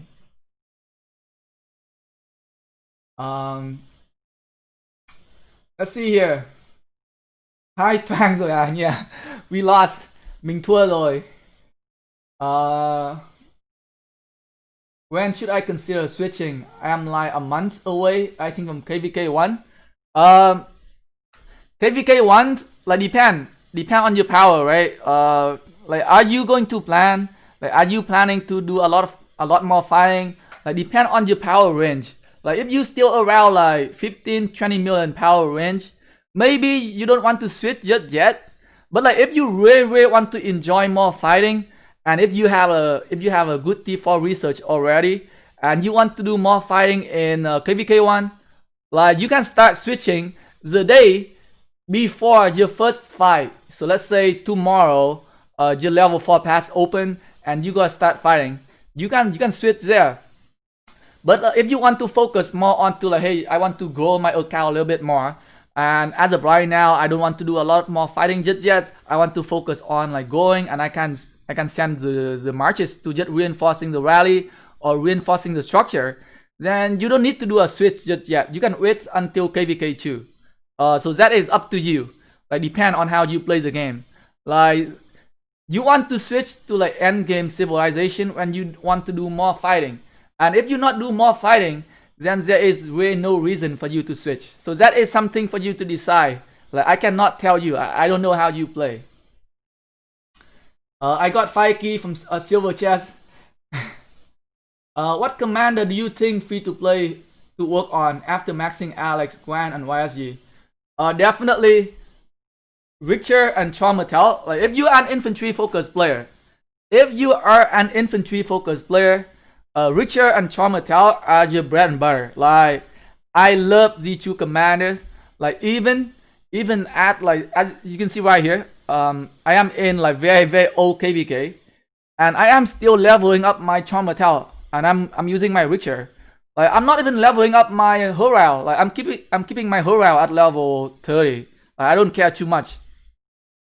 But like Z2 commander, like Richter and Chaumatel as one of the best two primary commander for infantry.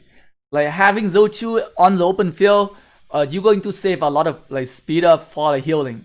They are tanky. They have a lot of damage reduction, and they have that survivability. Like because of the defense talent tree. Defense talent tree from them, you got that like medical supplies. One of the best skill, I would say, one of the best skill for the defense talent tree. You can bring back your slightly wounded units so that your marches like just last longer on the field, and it did help a lot. Like for me personally, like I want when it comes to open field, I want to have a survivability on all of my marches because I don't have to refresh very frequently, and I just last much longer comparing to other players. So I need Project S, bro. Yes, I don't know what's going on. I don't know what's going on with HiVE, so I'm not there. I'm not there to like organize the Ark. I just there to play. Germany is best cast civilization for free to play and low spender. When should I consider switching? I am like a month. Blah blah blah. I think I answered that already. If you still have one of the free switch item, it is debatable. I think you get two. I think you get two civilization switch, right? I think you get one civilization switch at Tower 10, and I think you get another one at Tower 25. Like correct me if I'm wrong. But I think you can get two civilization switch. One is at Tower 10 and one is at Tower 25. I think. Don't quote me on this, but I remember, because I remember I got two civilizations skull on my main account. Like I got one at Tower 10 and one at Tower 25.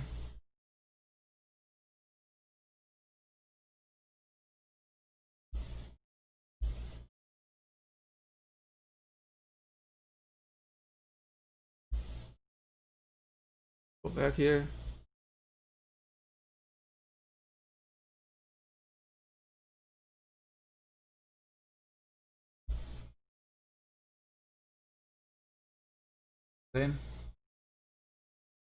Let me go back to my main account to see anything going on.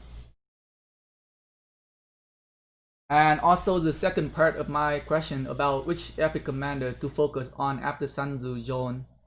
I would say focus on Scipio. Scipio is pretty good. Scipio can be used. You don't need him to be level 60. Just putting it out there.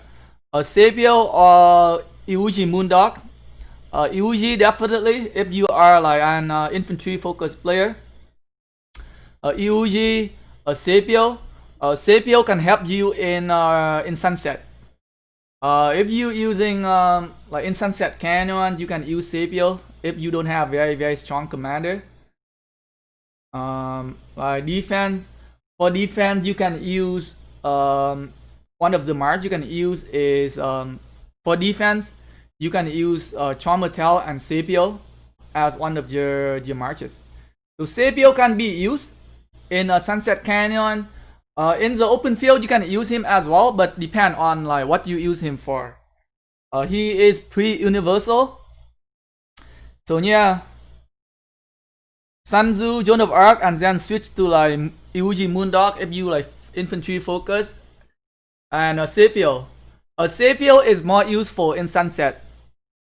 Like Scipio is more useful in Sunset. Actually, I can show you guys on my other account. I am using Scipio. So let's go to my other account here. kind of like beginner, free to play beginner account. And I am in a very old kingdom here. I am in Kingdom 2, which is very old. Let's show you guys my Sunset Canyon. Am I winning? So I'm not winning. I'm getting my ass kicked here. But let me fight. Let me try to fight some of the people around my power. So I am at 2.2 million power. So let me fight this guy here. So I am using Charmatel and Sapio here as one of my marches here. And this guy also using similar. I might not win. I might not win here, but I am using Sapio in Sunset here. As you can see, Charmatel, Sapio. I am using Joan of Arc and what is his name again? I forgot. Ishida. Joan of Arc and Ishida. I am using Richter and Horao here, and Guanju level 51, and Sanzu. So this is my setup here. So let's see if I can win. This guy seem a little stronger than me here, but show you guys. Charmatel and Sapio can be very tanky. So Charmatel and Sapio can be very useful in Sunset Canyon. As you can see my Charmatel and Sapio here. So let's see how long does it take for them to take down my Charmatel and Sapio here. So that guy using Charmatel and Sanzu, and I am using Charmatel and Sapio tanking on this corner here, which is not too bad, right? Like I am lasting a little bit longer than Charmatel and Sanzu there.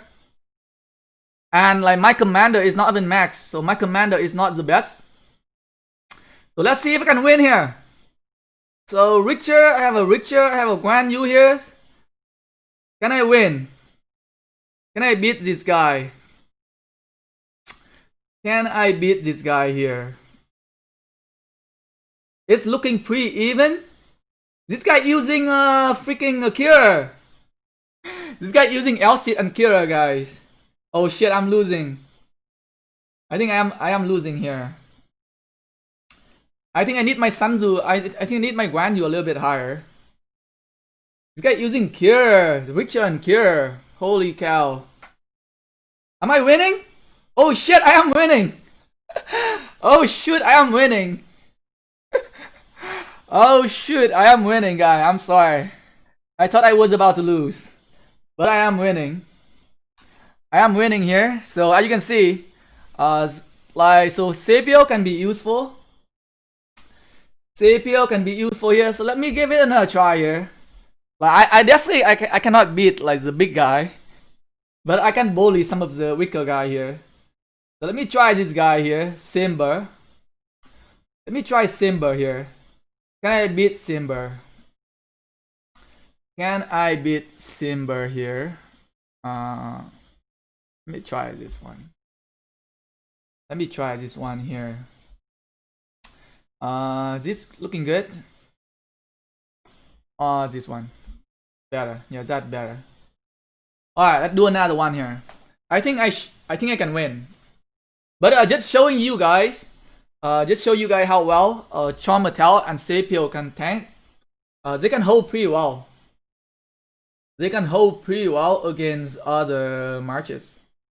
This guy also using Charmatel and Sanzu. Okay. Oh shit. My Charmatel and Sapio going down. My Charmatel and Sapio going down. But can I win? Can I win here? I hope my Guan Yu will carry me to victory here. So because my Richter is pairing with Horao and he is tanking, so he can use that AoE skill. As you can see that my Horao doing AoE skill damage there. Oh shoot, I'm losing. Shoot, I'm losing. Oh damn it. Oh no. I'm getting wrecked. I'm getting wrecked. Oh shoot, close one there. Close one there. Let's see if I can do a revenge here. Let's see if I can switch it up a little bit and have a revenge matchup here.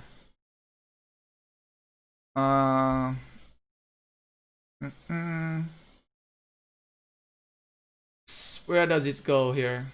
Does it go the other way? Let's try this way. Let's see if I can do better. I don't know if I can win, but let's see if I can do better here. Let's see if I can do better this time.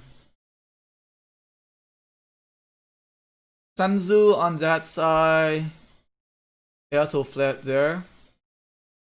Hopefully I can do more AoE skill damage. Hopefully. Let's give it a try here. Yeah, Sepio did great as a tank. EUG helped with infantry damage. Let's see here. Let's see if I can win. Can I avenge my losses? Am I doing better? Am I doing better than last time or no? Damn it, my Guan Yu is still dying. My Guan Yu is still dying. But I am doing better on the other side. Okay. Not too bad. I think I might win. I think I might win. Can I win? Can I win or no? My Joan of Arc and Ishida is doing pretty okay. My Joan of Arc and Ishida is doing okay. Okay-ish.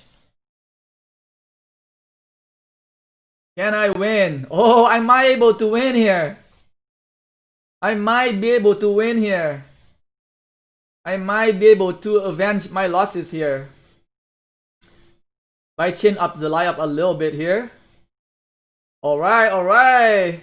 It's 3 versus 1. It's 3 versus 1 right now. Hopefully I don't get into that AoE area. 3 versus 1. Come on. We can do this. We can do this, guy. It's going to be close. But I think I win. It's gonna be close, but I think I'm going to win. I think I'm going to win. Am I? Or am I not? Oh, shoot. I'm losing. I am losing here. I am losing! No! Let me win! No! How much did I lose by? How much did I lose by? Oh my god.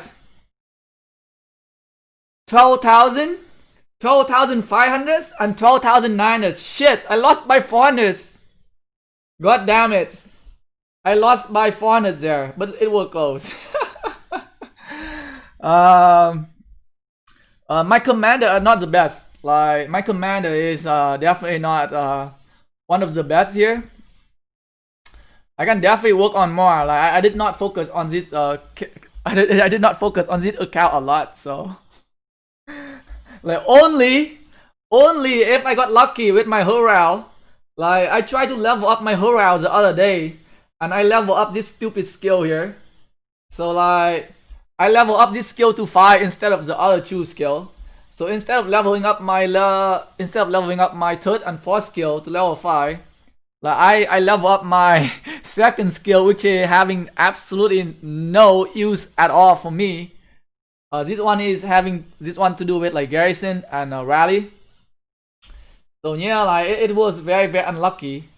My Horal did not work out as I expected, but I think if my commander skill a little bit higher, I could definitely do better there. But like this account, I am still working on this account.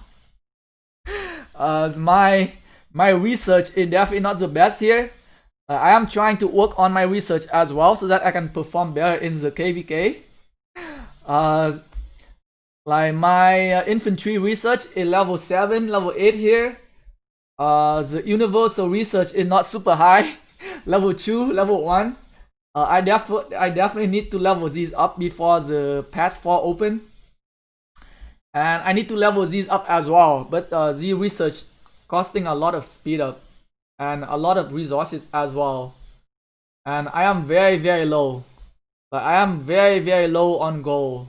So a resource is a huge issue on this account. But I'll try my best. I'll try my best to get my research a little bit higher, so I can perform well in KvK. Like I want to get, okay, so my goal on this account is to get at least 10 million kills.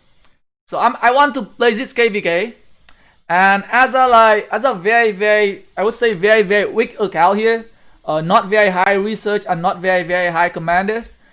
My goal for this KvK is to get at least 10 million kills. So my kill is 6 million right now, and by the end of this KvK, I want to get at least 16 million kills. So that is something I want to try, at least. So stay tuned. Stay tuned for when the level 4 pass open. I am gonna go ham.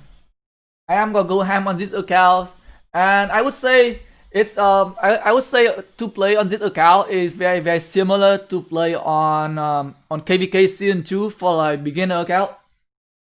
So maybe you guys can pick up some I don't know, something here and there to how you can how should you play. One thing I definitely need to adjust when I play on this account is that I cannot play aggressively. You know, like how when you play on your main account and your main account is so strong, and then like you used to play so aggressively on your main account. When you go to a sub account, you cannot play the same thing, right? So I definitely need to adjust on how I play on this account as I know that like I'm gonna get wrecked. I will definitely going to get wrecked if I play aggressively. I'm gonna get my hospital instantly filled. So I'm gonna have to play smart on this account here. So stay tuned. I'm gonna be using my 3 marches for this KvK for open field.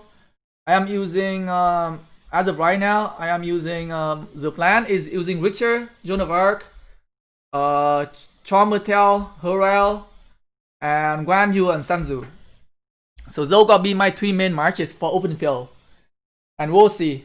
I might switch it up. I might switch up with Richter and YSG if I need more kills, or Richter and ROFL, maybe. But I do want to bring Joan of Arc as an support players, because I want to provide that support for my team. So that is one thing. And maybe Charmertel and Horel, and if Charmertel and Horel doesn't work out, I might switch it back to Charmertel and ROFL, because Horel is not expertise, so he's not at his full potential. So, and especially I did not get lucky with the skill. Like I got his skill to level, I got his second skill to level 5, which is very unfortunate. Like I would use Horel a little bit more if I can actually get his third and fourth skill higher. But because his third and fourth skill is very low. Like, as of right now, the only thing I'm getting is a 1200 damage factor and a 10% like infantry attack bonus, which is not a lot. Like my Sanzu is better than him. Like my Sanzu is better than my Horel right now. Just because of the skill, like just because of the stupid ass like second skill here. So bullshit.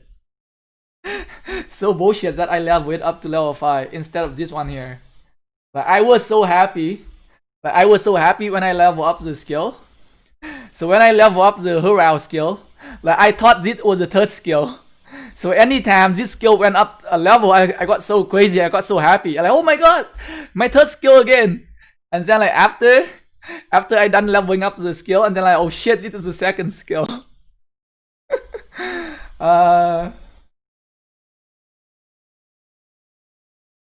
What about Boudica?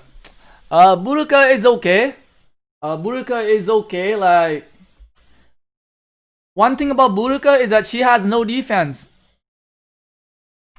Especially for like using epic commanders. Boudica, she has no defense, so like for using epic commanders, I don't know. You gonna get target for one, like for using epic commander, you're going to get target. And if you're using Boudicca's, you gotta have a you gotta die very fast. I am not a fan of Boudica. Like she an okay commander.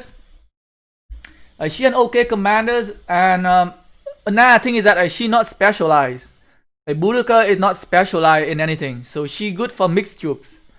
And if I want to run, if I want to run a mixed troop march, I am gonna use Ethelflaed, and most likely using with either Sepio or Joan of Arc. It just have much better return for value there instead of using Boudica.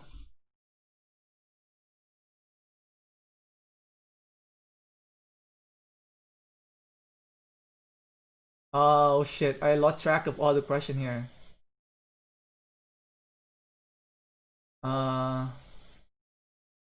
Where is this again?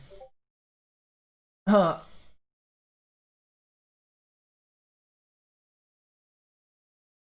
am infantry focused, but I don't know if I should have a secondary troop focus.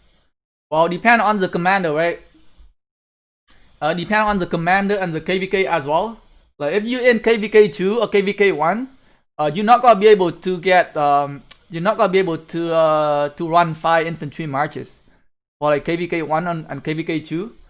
You probably gonna have to run 3-4 infantry marches and 1 mixed troops. But like if you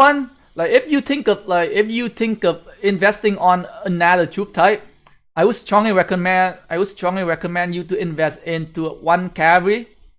So having 1 cavalry marches can help a lot too. Let's say if you're doing Ark of Osiris, you need to have 1 fast cavalry marches. So it's not a bad idea. It's not a bad idea to invest on Saladin. But you can definitely invest on Saladin for like a cavalry marches. Oh shit, I don't have Saladin here. Definitely having a cavalry marches, because you gonna need it. If you're going to play Ark of Osiris, you are going to need at least 1 cavalry marches, because one thing about like Ark of Osiris, if you pay attention, you gonna have to defend one of the structure early on, and doesn't matter how much march speed you're adding on your infantry, your cavalry is gonna be moving faster than your infantry. So for you to be able to get to the structure at the beginning fast enough to defend, you are going to need to have a cavalry. So that is something for you to consider. It's definitely not a bad idea. Like once you start to have like 4 or 5 marches of infantry, definitely try to invest on one of the cavalry commanders. Like Saladin is a very solid, very good investment, I would say. Like even if you don't run cavalry, you can also run mixed troop as well. You can run Ethelflaed and Saladin, run it with mixed troop as well, or Saladin and Joan of Arc cavalry, or Saladin and Belisarius. Pretty good. Like you don't need another legendary commander there. Or if you want to like invest into like a very strong, like you want to invest in 1 super strong cavalry marches. Let's say you are somewhat like low spender, or you have enough universal sculpture to expertise 2 legendary cavalry commanders, Attila and Takeda. Takeda is a very good investment with a very good return, and you can use them for a long time. Very good for rally city, very good for open field, and it's just very well routed and very good investment.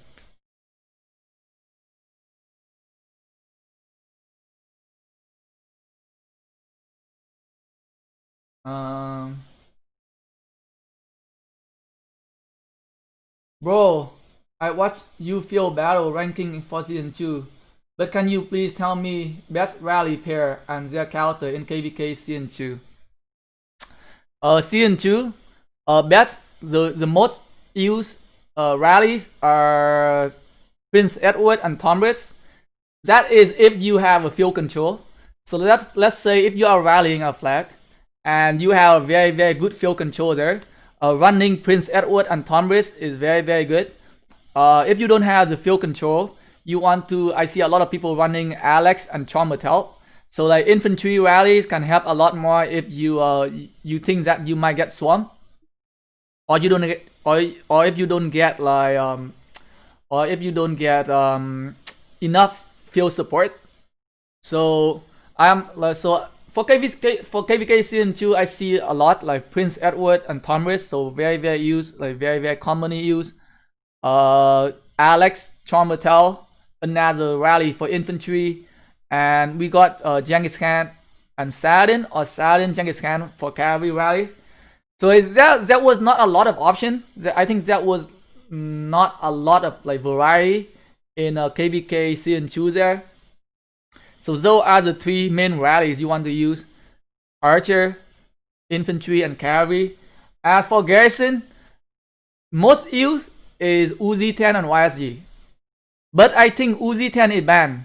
Oh yeah, Uzi 10 is banned in KvK season 2. So like in my KvK season 2, like Uzi 10 was still usable. So like Uzi 10 and YSG is pretty much everywhere. Like people putting Uzi 10 YSG in the flag, and they freaking send sieges in there. So that was very commonly used. But for new KvK season 2, because Uzi 10 is not usable anymore, I would say you probably want to use Charmatel and Constantine most of the time. And Charmatel and YSG, if you want to get that AoE kill, let's say if there are like a lot of enemies surrounding your flags, I would say Charmatel and YSG or Charmatel and Constantine are probably the 2 choices there. Like Charmatel and Constantine doing okay, like doing okay-ish against Prince Edward and Tomris, I think. But I don't think there are any better choice. Like for KvK season 2, you have very limited option for garrison. So you probably had to use Charmatel Constantine and Charmatel YSG. Just switch those 2 commanders out based on situation. Let's say if you are doing like 1 versus 1 against like Prince Edward and Tomris, and there are no like troops from the enemy surrounding the flag, leave it there. So just use Charmatel and Constantine to garrison against 1 versus 1. You are going to get bad trade-off. You are going to get like slightly negative trade-off, especially if your flag is not getting reinforced. But they can do okay. Like they doing okay-ish against Prince Edward and Tomris. Charmatel and YSG is not the best choice. Charmatel and YSG is only good when you want to do a lot of like AoE kill. When there are a lot of like enemy marches surrounding your flags. You can try Charmatel and YSG. But for like 1 versus 1 rallies, I would say KvK season 2, the new one, Charmatel and Constantine are probably your only choice. Yep, probably your only choice. And if you don't have a Constantine yet, then you definitely want to use Charmatel and YSG. Expertise Charmatel, Expertise YSG is the one you want to use for KvK season 2. What if we don't have the Airtle flag and those other legendary commander? How much money did you invest? I think I spent about $600. I had one videos. I think I had one videos showing. I mean, I had a live stream. I think I did a live stream. I did a live stream showing how much I spent on my account. So I went to the list of things that I bought on my Google Plays. You can look at that video if you want to get more like better information. But I've only bought I've only bought some like small bundle, like $6-7 bundles, but they all add up, I would say, over a years. So I think I spend like I used to spend money. I used to spend cash on my first year or first and half years of playing. And I only spent like small, like $6-7 on those small bundle here and there, and I guess they kind of add up. Like I've never paid attention, but they add up to like $600, I think.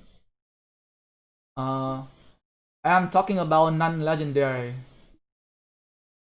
Useful for mixed marches. For non-legendary, I would say don't run it.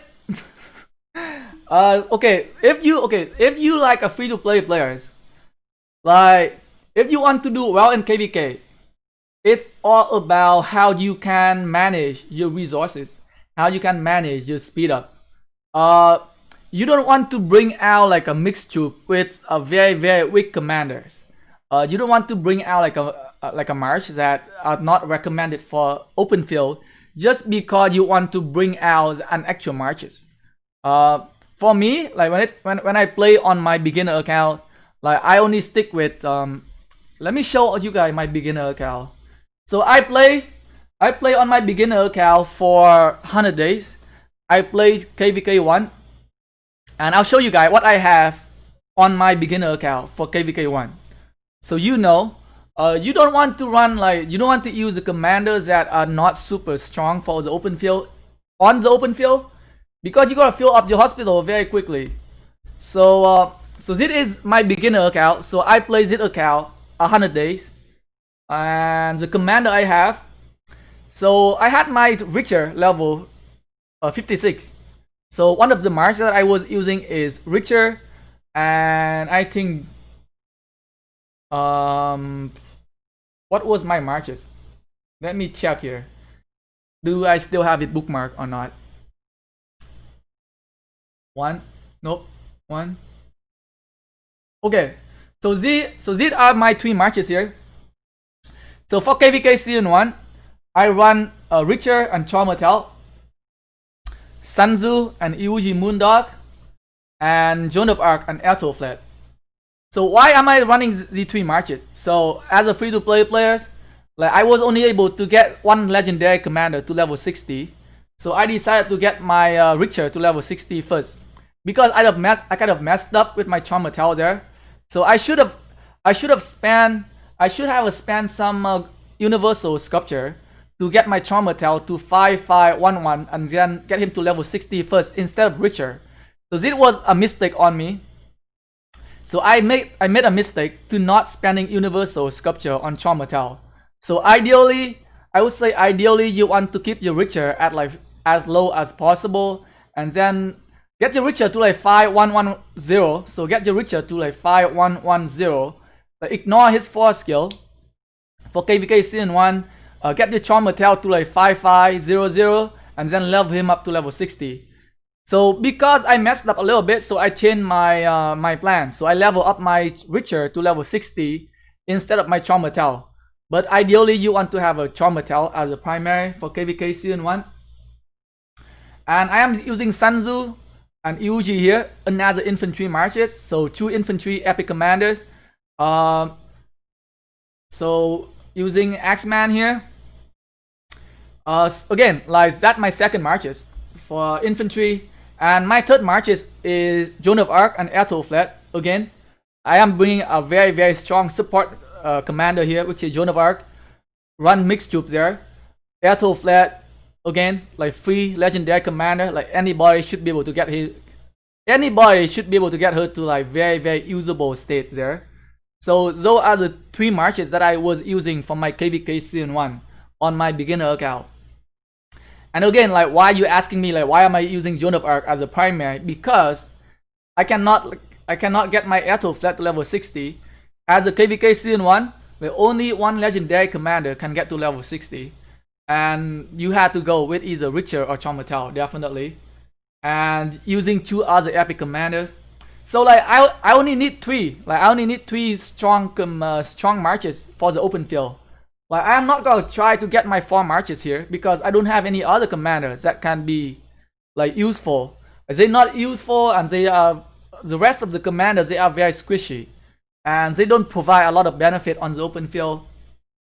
Like by using like 3 strong solid marches here, like I can fight for longer. Like I might not be able to bring 5 marches for the first 10 minutes, but I can bring 3 marches for 2 hours. So think about it that way.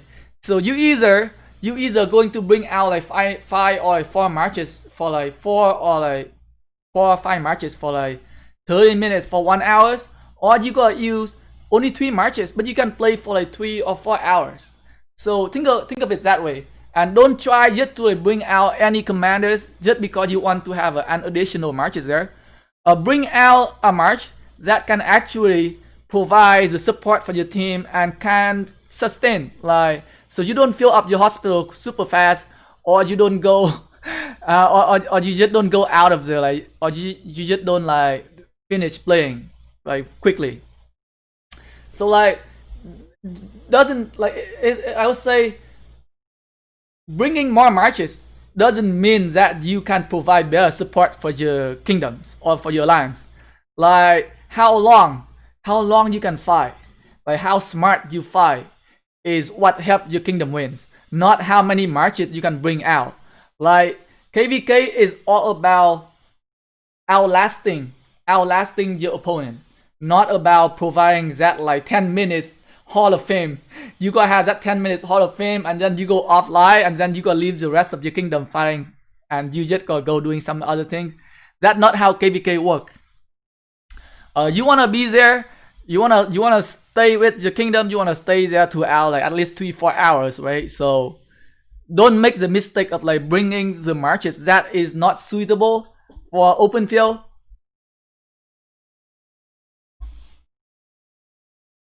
How is Can Saladin Rally versus Saladin Can Rally for KvK 2?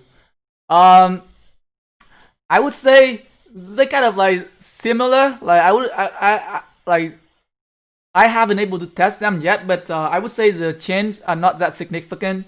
It just depend on who you have level 60. Genghis Khan primary you have a more rage because Genghis Khan's special skill is that like you only need 9 rage to cast a skill. So you can definitely cast skill faster. As for Saladin, the support skill can also provide very nice rage as well, and I think a little bit more tanky. I think the support skill you have a what? Where is my airtool flat? Support skill you have a like skill damage reduction, I think. Yep, so reduce skill damage. So like the support skill is a little bit more, I would say a little bit more tanky, like slightly more tanky there. And I would say for the rage, kind of similar. So like both of those, like the change are very minimal. Like it just come down to who you have level 60. And you can try them both. Like I don't have them. But I would say the change, like the difference is not that huge. It's not like a huge difference between using for primary.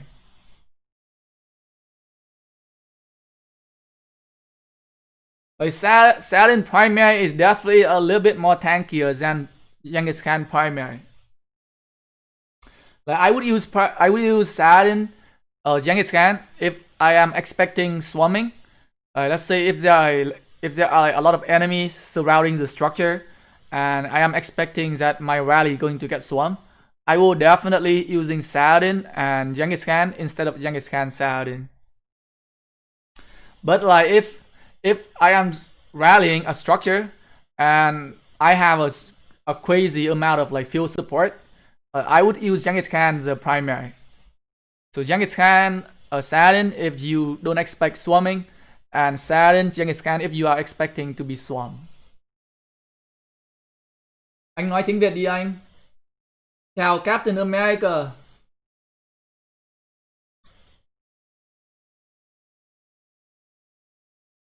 So when I watch some older video, they say how amazing Pelagius is, but people are not mentioning him now. So he bad as a commander for 3rd-4 marches for Cavalry. Oh, if you want to run Cavalry, you could, like for KvK Season 2. You can run Pelagius and Belisarius. Like if you are Cavalry players, you can definitely run Pelagius and Belisarius for sure.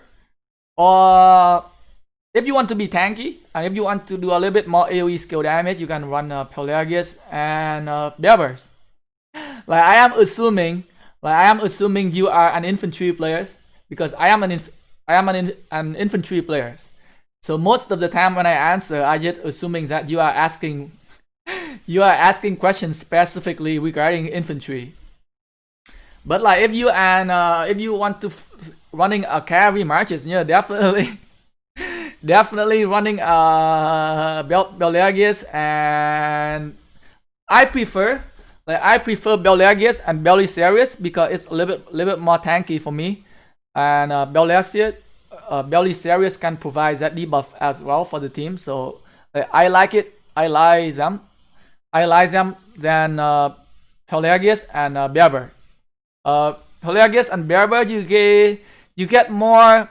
You can do more AoE skill damage. So Berber can do 1,000 AoE skill damage, but very squishy, very squishy, and I don't like. I don't like personally. I don't like to run squishy marches when it comes to an open field. Like, doesn't matter if it can do a lot of AoE skill damage. One of the reasons why I am not running Guanju and YSG. Like, Guanju and YSG can do crazy AoE skill damage. So Guanju, YSG, like both of those commanders, they have a very high AoE skill damage. But like, to pair the two commanders together, they're going to be like a glass cannon, and they gonna go down very quickly in mass PvP. And it not like the, I would say it's not the best optimal pairings to bring to the open field. Like, I want my marches to have at least some sort of defense mechanism or some kind of like damage reduction when it comes to open field. I would rather have a less damage, but my marches can last longer than to have a more damage, but my marches go down in like 5 seconds or 10 seconds. That is just how I do it. That's just how I feel. That's just how I feel. It's just how I feel like I do a lot better. I do a lot better when my marches is slightly more tanky compared to like my marches have a lot more damage but super squishy. So that is something like I personally experience, and I personally like my marches to have more defense. That is why when you see my pairing, a lot of my pairing, I always prefer my my infantry commander as a primary, a defense infantry. I just want to have more defense. Like, I don't care more about to have that little bit more damage. I don't care too much about having that little bit more like AoE skill damage. Like, if your marches go down very fast, you're not gonna be able to deal a lot of AoE skill damage. So for you to be able to do a lot of AoE skill damage, you want your marches to sustain. You want your marches to always maintain that like at least like 70% more HP. And running a marches that's super squishy it's very difficult. It's very difficult to maintain that like 60% or higher HP on a super squishy march. And I just find myself that like I don't kill enough, and I just had to refresh my marches very frequently. It's just how I feel it.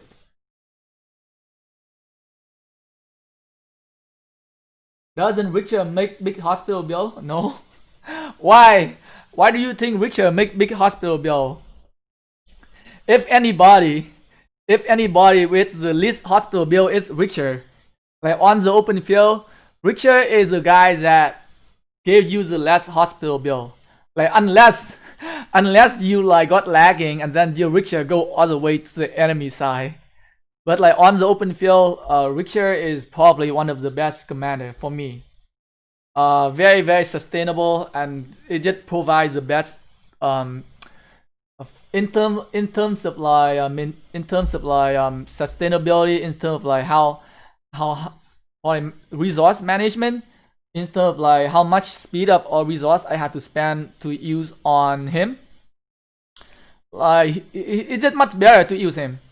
Especially when it like, if you watch some of my KvK videos when we were like losing, like when outside losing, when it comes to like fighting, when you are outnumbered, most of the time I just bring out my Richter marches only, because he just have very good return on trade-off because of his very high damage reduction, very tanky. It's just very good trade-off for me. So if anybody if anybody has a high build, I would say for Cavalry, the commander that pays the bill the most is Genghis Khan. So if you use Cavalry players and you use Genghis Khan as a primary, you gotta pay a very high bill. For infantry players, if you using Guan Yu, you gotta pay the very high bill as well, because people gotta go for you. So some of the commanders that get like target instantly, like the moment the people see your marches, they gotta target that commander. So those commanders gotta get very high hospital bill. So Genghis Khan for cavalry, Guan Yu for infantry, and for archer, I would say if you use Ramsey or like YSG, if you use YSG as a primary for archer, you gonna get instant focus. So definitely do not use YSG as a primary for archer players.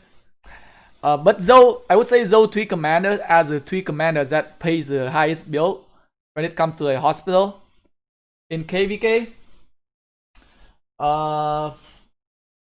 Let me send out more here. Keep farming gold here. I need to farm at least 1 billion. I need to have at least 1 billion gold before my next KvK, because my last KvK my gold ran out pretty fast. I wasn't able to fight. I wasn't able to fight after like 17 hours in my last KvK because my resources was empty. Anh nghĩ KvK 6 T4 hay free to play có đất diễn hay không? Mình đang chơi thử đấy. Mình đang chơi thử ở KvK 6 đấy. Với cái account này của mình đây. Account này của mình chỉ có T4 thôi. Chưa biết được. Chuyến này thử đã. Mình không thể chưa nói được. Thử đã thì mình phải thử xem như thế nào đã. Sau đợi sau cửa thứ tư mở đi. Đợi sau cái này nó mở này. Đợi sau cái cánh cửa này nó mở. Đây. Đợi sau cái cửa này nó mở, mình đánh thử với cái account này xem mình thế nào đã thì mình mới biết được. Còn mình không biết được.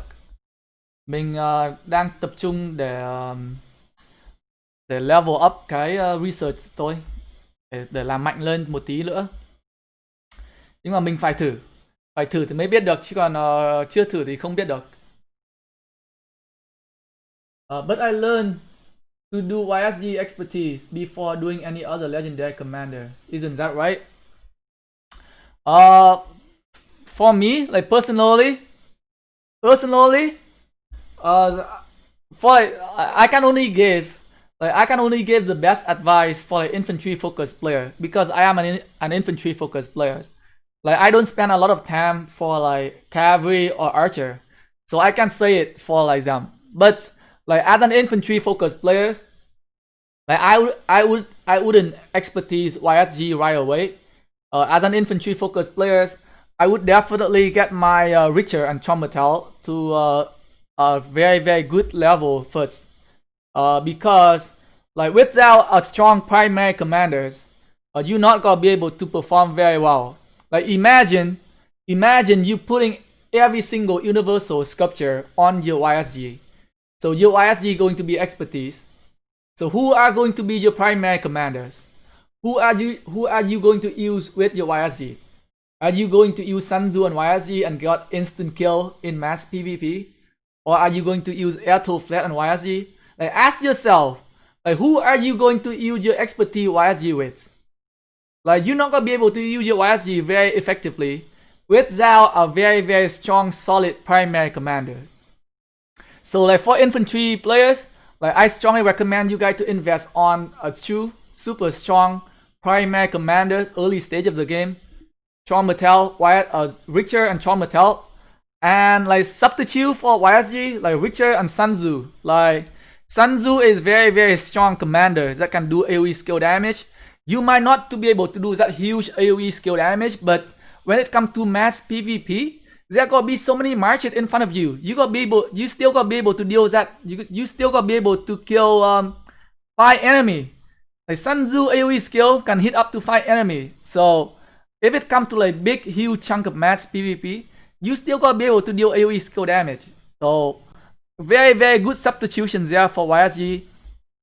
Same go for like air to flat. Like you get access to air to flat very early on. Very early with a very wide range of AoE skill damage. You can use her as well. Like you don't need YSG right away. But what you need as an infantry focused player, what you need is two or three strong, solid primary commanders. And that would be something I work on first. Like without a strong primary commanders, your YSG is not gonna be very effectively.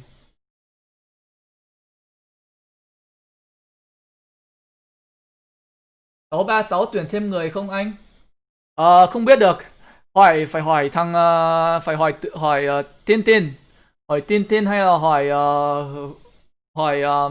fuck. What is his name again? Oh shit. Hỏi Kinh đi. Mình không biết được đâu. Tại vì 636 mà phải dùng cái phiếu đặc biệt à. Nên là nếu mà mình mà hơn 35 triệu là mình phải hỏi thằng Kinh à. Mình không biết được. Mình chỉ là người bình thường ở cái kingdom này thôi. Muốn hỏi về nhập cư về đây thì phải hỏi Peter. Đúng rồi, Peter. Hỏi Peter K. Nếu mà muốn hỏi nhập cư ok. Mình không biết được. What are your thoughts on using Saladin and YSG as garrison against Edward and Thomas in Season 2? It could work. Yeah, okay. So Saladin is also available. So yeah, it could work. Like Saladin and YSG with Cavalry only. It could work.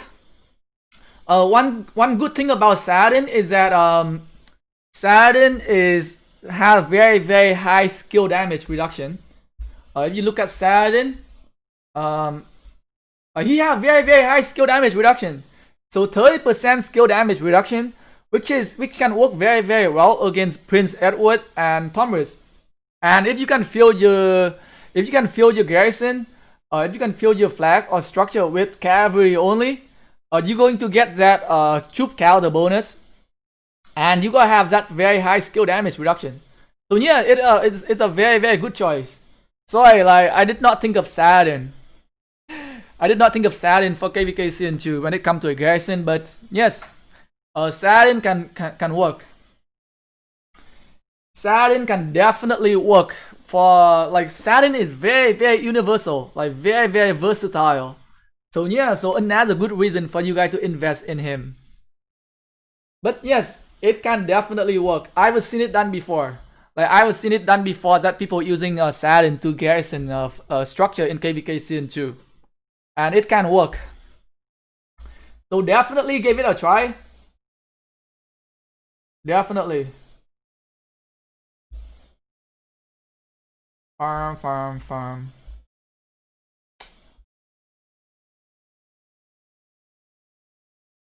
All the infantry streamers said to expertise YSG because he gave you more as secondary for all your marches.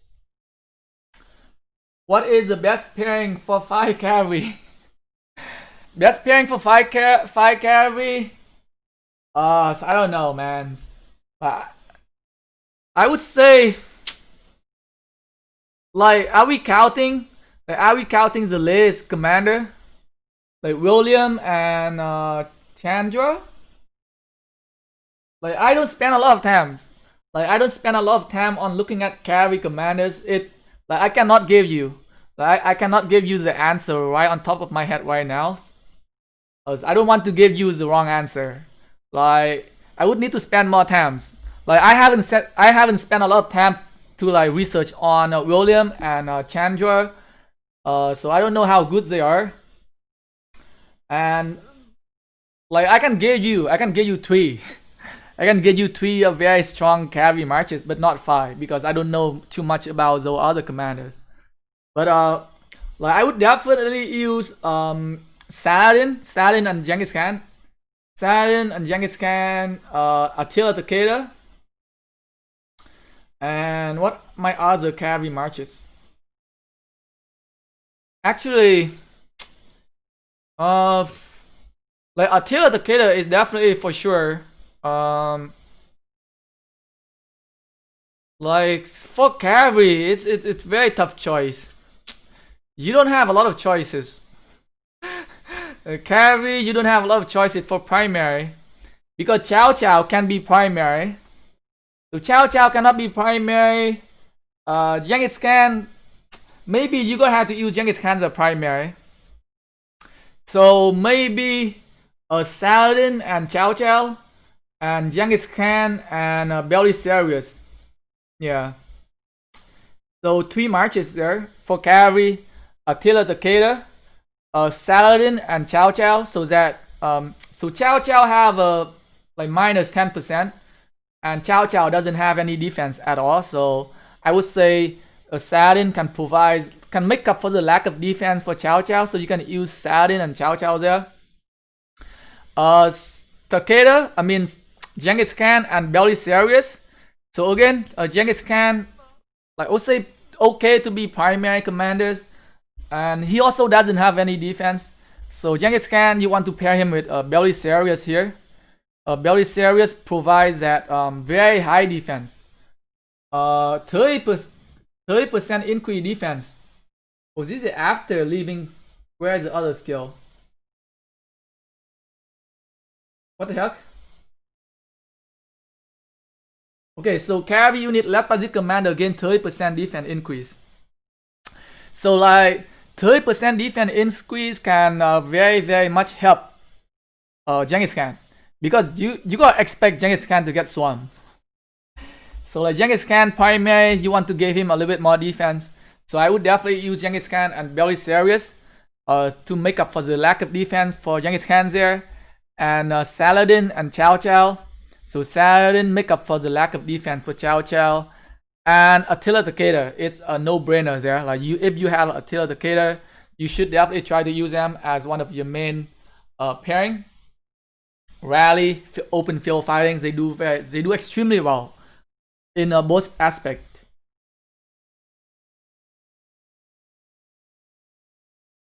Like a lot of people, okay, so I think they recommend YSG because he will help all aspects of the game as a secondary, like expedition and event and barb chaining etc. Yes, so you can work on YSG if you want to do PvE, but like for chaining barbarians, like you can chain barbarian using Sun Tzu or using air to flat. It's just you gonna have to spend more time.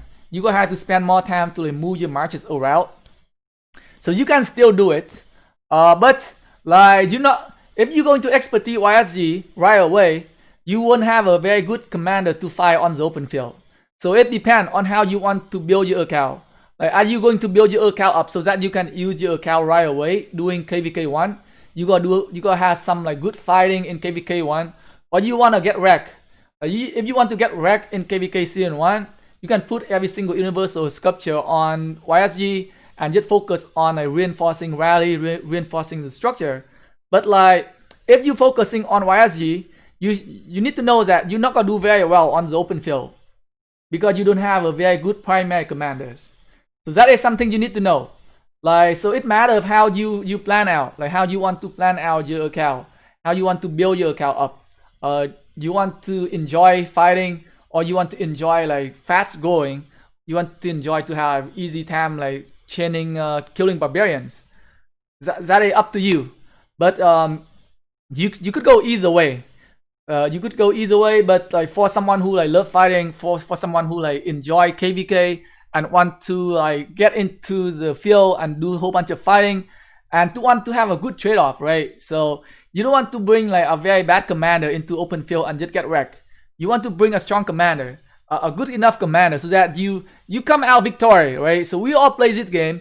We all want to win.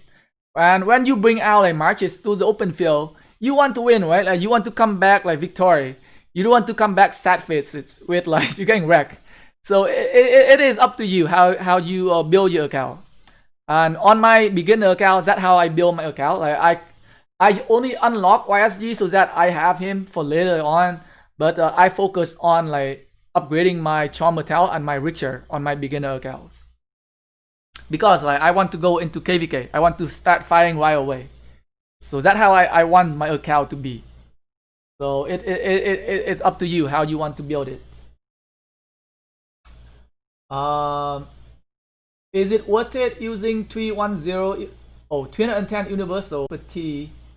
My 551. What? Not 100% sure what's the question here. Is it worth it using 210 universal on expertise? My 5551. I would say, I guess Saladin. You're asking for Saladin, I guess. Or delay my Attila Decatur, or just save my sculpture for Attila Decatur. Migrate to CN2. Like it's a tough choice. I would say, like the trade-off for Saladin expertise is not a lot. The trade-off for Saladin expertise is not a lot, but if you are going to be like a rally captain, or if you are going to be like a garrison captain, you gotta have to make the sacrifice. You gotta have to expertise him. That is if you are going to be garrison captain or rally captain. If there are already someone with expertise Saladin, someone with like better equipment than you, and they can rally, then you don't need to expertise him. You can wait. So I would say hold on to your sculpture, like wait to see like how KvK turn out. And let's say like if you are like winning in KvK, and if you have enough people, if you have enough players for like garrison captain, if you have like people with like max Charm Metal and Constantine for garrison, or you have people with a max Prince Edward and Tomris for rally, then you don't need to expertise your Saladin. You can wait. Like only expertise him, only expertise your Saladin if you are put in position where you have to be a garrison captain with him, or you have to be like running rally with him. So that is that like, I would say that like a sacrifice you put there for your kingdom. You invested like 310 universal sculpture to expertise him with a little bit of like a very low return on investment.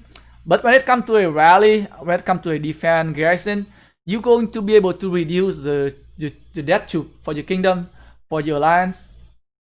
So that is the call you have to make.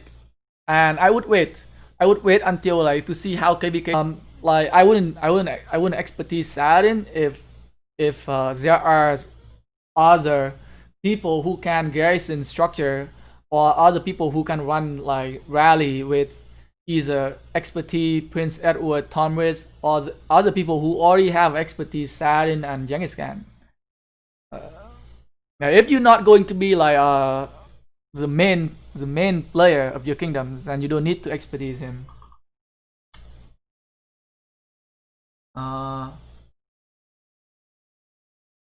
I thought as free-to-play player you shouldn't be doing open field for KvK. I mean like, it's how you play your game, right? Like nobody should be telling you what to do. Like you play the game for yourself. Like what do you play, like how do you enjoy the game. Like if you just enjoy your game, if you just enjoy seeing your city growing bigger, and that's how you enjoy the game. Like to tell people to not go and do open field in KvK, it's just like, hey, are you my mom? Are you my mom to tell me not to do open field? I mean like, another thing you need to know is that to be able to burn a structure, you need to have a massive open field present. Without the open field, you cannot take down any structure. Like if you watch any KvK, you're not gonna be able to burn a flag if you don't have the open field support. So like to tell people not to do open field, it's like, hey, you have to play the game my way. Like I wouldn't do that. Like I let people, like I was a king of like 1291. Like I wouldn't even like dictate. Just like just like dictate people how to play the game. That is not right. Like you play your game, like you play it how you want it to be. So it's up to you. Like you shouldn't be like letting anybody tell you how to, like what to do with your account. Like you play this game for yourself. Like even tomorrow, the king of like 1636, they gave me something like an order, and as a player, as the owner of my own account, I'm gonna be the one who makes the final judgment. Hey, is it order sensible? Is it reasonable or not? Like if it's reasonable, then I'll follow it. But if it's not reasonable, like I'm not gonna do it. I can do my own thinking. I can make my own decision on my account. Like I don't let other people to make the decision for my account here, you know. I hear a lot of people do Richer just 5511. Is that pretty good for him? Yes. So 5511 Richer or 5551 Richer is pretty solid because he doesn't get target a lot. He doesn't get target a lot on the open field, and his expertise doesn't give a lot. So if you look at his expertise, at expertise he get only 5% more damage reduction. So it is not super worth it to invest heavily on him. Like unless you have a very good like amount of universal sculpture. Like so you have to look at the commander, right? Like to expertise a commander, it costs a lot of universal sculpture. So you gotta look at the expertise skill. Like is it expertise skill worth me spending 400 golden sculpture on it or not? Or I can wait, or I can delay it. And you can look at it here. The fourth skill is having to do with healing, right? So we don't really care too much about healing. Like Witcher already have very good healing already.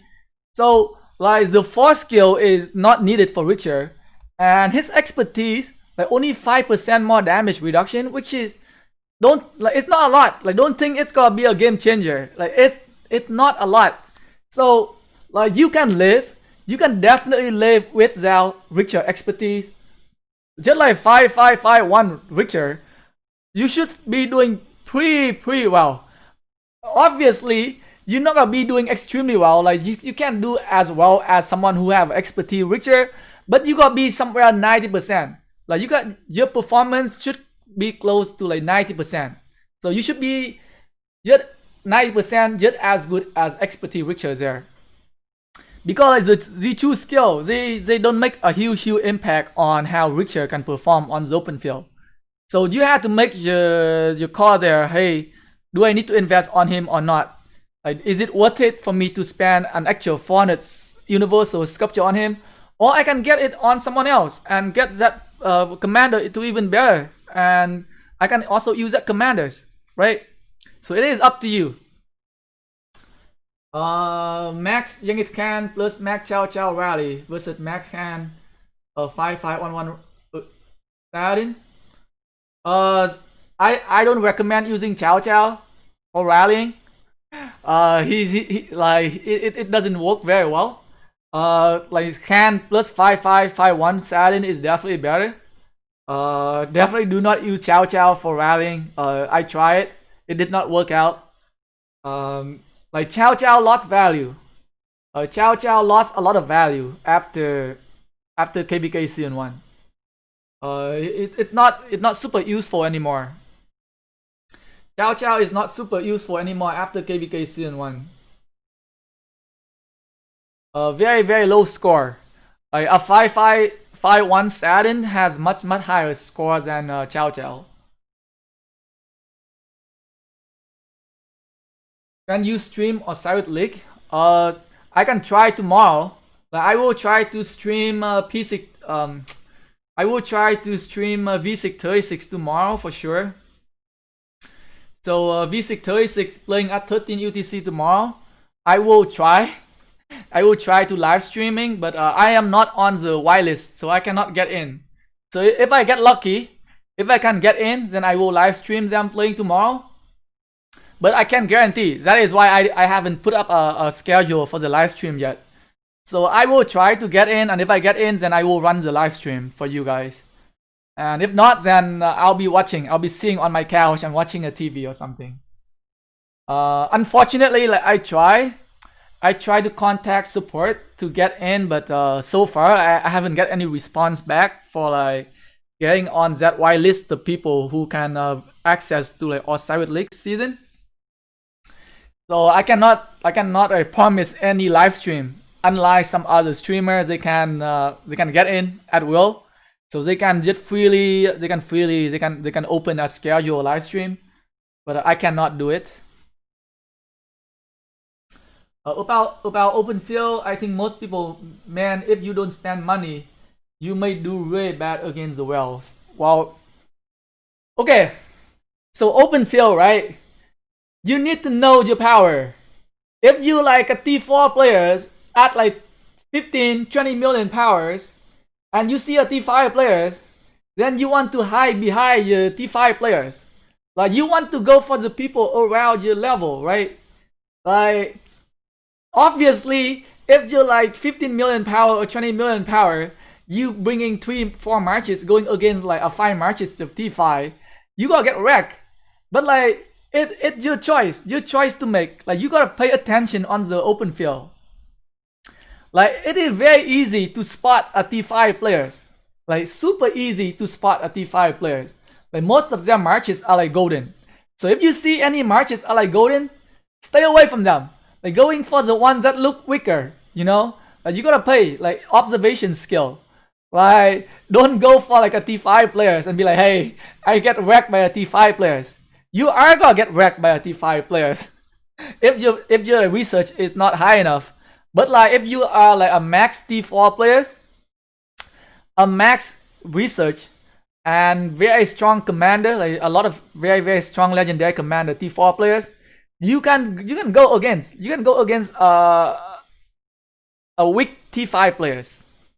Like I have beaten many weak T5 players before when I was like 40 million powers. But like, I have very strong commander back then. I have a strong commanders. I have a max research, T4 research, and like I was able to do pretty well against them. And like if I send 10,000 T4 to the hospital, comparing to them sending 5,000 T5 to the hospital, I win. Like if I can trade 10,000 of my T4 with 5,000 of their T5, I win. Like I win big time. So even if I lose, I'm still winning. I'm sorry for asking a lot of questions, but our level 5 pass are gonna open soon. Okay, good luck. I hope I help you there. Like I hope I can give you some answer there, some insight. But good luck to the level 5 pass. To do 5-5-1-1 on legendary costs about 200 heads, right? Yeah, about that. About 200. He is great in my KvK 2 for farm killing. Who? Me? Me?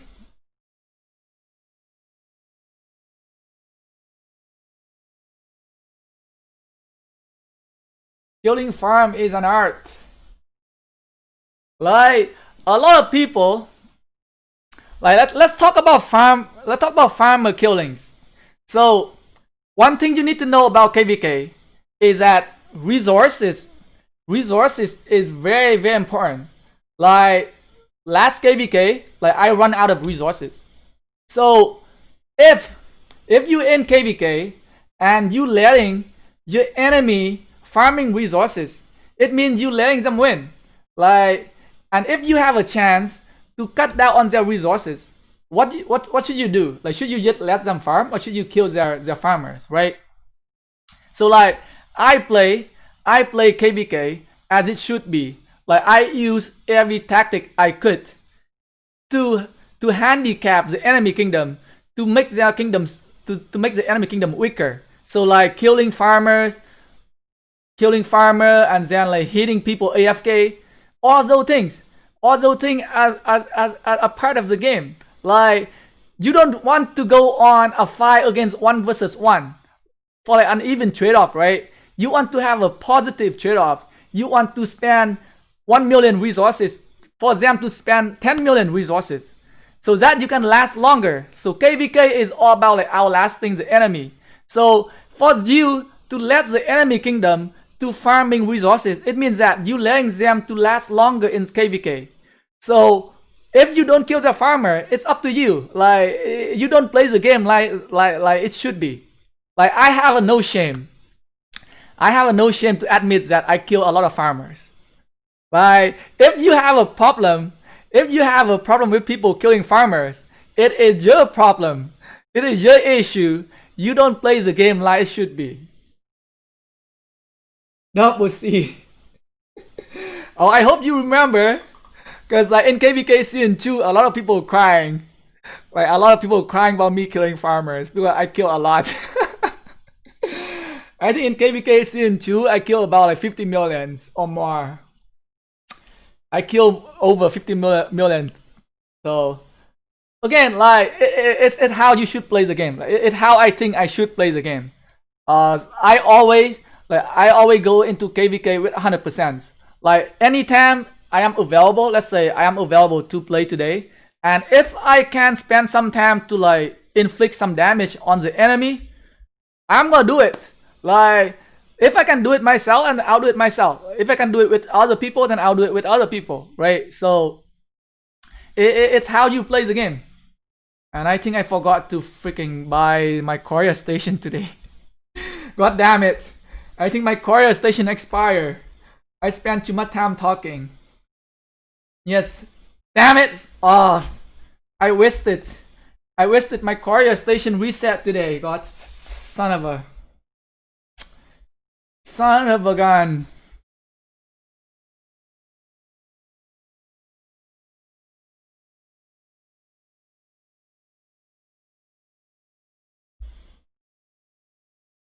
Like in my last KvK, like the previous KvK we just went over. So like I was after 17 hours of fighting, like my resources were depleted. Like I have no resources left. So like I was gathering resources in zone 6, in the zone with like circle, right? So I thought it was safe zone. So I was doing a lot of like resource gathering. I was gathering a lot of gold, and then one time I come back and my hospital is filled because someone killed my farmer, and they took me out. Like I wasn't able to fight anymore because they filled my hospital, and then I have no resources left. So for you to kill farmer from the other kingdoms, you actually take out some of their players. That's just like one example right there, and this is 100% accurate example. Like I did not mix it up. Like I swear to God, I did not mix it up. Like I was farming to get back into fighting, and then when I find out that all my farmer got killed, I was so pissed off. But like I don't want to Lost Kingdom chat to crying about like people killing my farmer, right? It's part of the game, and like I really shoot for their kingdom. So, but it's just an example right there. Like you never know like when one of the big players can run out of resources, and just killing some of their farmer, filling their hospital, you can completely take them out of the game. And if you can manage to do it constantly, if you can manage to like constantly cut the enemy down on resources, they're not gonna be able to fight. Especially like when you killing farmers that using a sieges, you can fill up the hospital pretty quickly. And they gonna have to spend, so they cannot like, so I failed to gather resources, and now I had to spend a lot of resources to heal. Like it costs a lot. It costs a lot of resources to heal those sieges that I sent out for farming. So in a sense, like I wasn't able to fight anymore because some guy managed to kill my farmers, and I was too reckless. I was too reckless to pay attention. Like I did not teleport back to safe zone for farming. So I was farming in like war zone, and I know that was like a possibility that someone might go and kill my farmers, but I didn't pay enough attention there. Like I should have paid more attention when I was farming. But I thought it was safe. I thought the other kingdom kind of gave up, so but they did not. So there you go, like a perfect example how you can take out the other players. So in a sense, whoever killed my farmer, like they took me out. They took me out of the game there.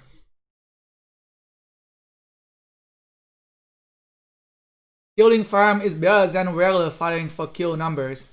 Like, I wouldn't say what is better. It's what you enjoy the game. Like what you like, how you play the game. Like how you play the game. Like whatever you do, killing, like any sort of killing, gotta contribute to your kingdoms. Like the only people you look down, like the only people you should like look like have a problem with is the people who do not do any fight at all. I don't care. Like I don't care the people who like if you're afraid of death troops, send your marches outside. Like use your million of resources doing open field. Like burn out the enemies. I don't care. I don't care if you don't want to reinforce the structure. Contribute to the kingdom. You either contribute on the open field, you either like burn out the enemy resources, you go out there and kill farmer, filling up the enemy hospital, doing whatever you can to like to help your kingdoms. But like the people who do nothing is the people I have a problem with. Like as long as you do something to contribute to the KvK, like I have no problem with you. But like for you just to be like sitting there, logging into the game, checking the KvK map, like killing barbarians and then log off, like contribute 0 to KvK, have a 0 kills. It just pissed me off. Like you gotta do something, right? Like you gotta do something to contribute to your KvK. Open field, rally, garrison. Pick one of those things. Like do something. Just don't do nothing. When you do nothing, is that when I have a problem. And rally with Alex plus YSG rally only and some cans plus 5551 and rally.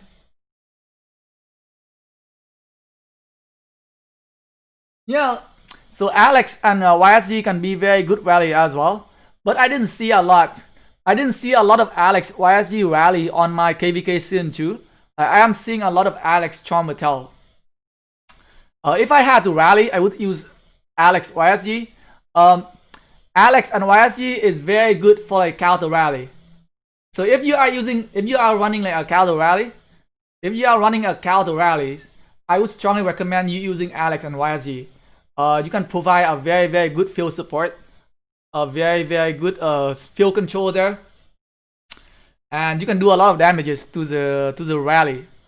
So definitely try. Like you don't have to rally the structure with Alex YSG. I think people have tested it. And I think they have a better result with using Alex and Chombatel for rallying structure in KvK Season 2 instead of Alex YSG. You can do Alex YSG if you are expecting like there are a lot of people standing around, but I think it's hard. It's very hard to do AoE skill damage when you are rallying, I would say. So I think Alex and Chombatel is slightly better option for like Alex and YSG.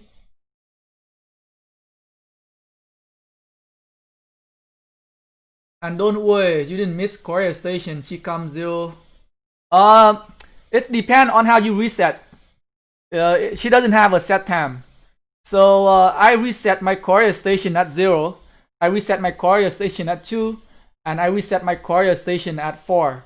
But then after 4, she come at 9. Which is I miss the 9 o'clock time slot. Because I was doing live streaming.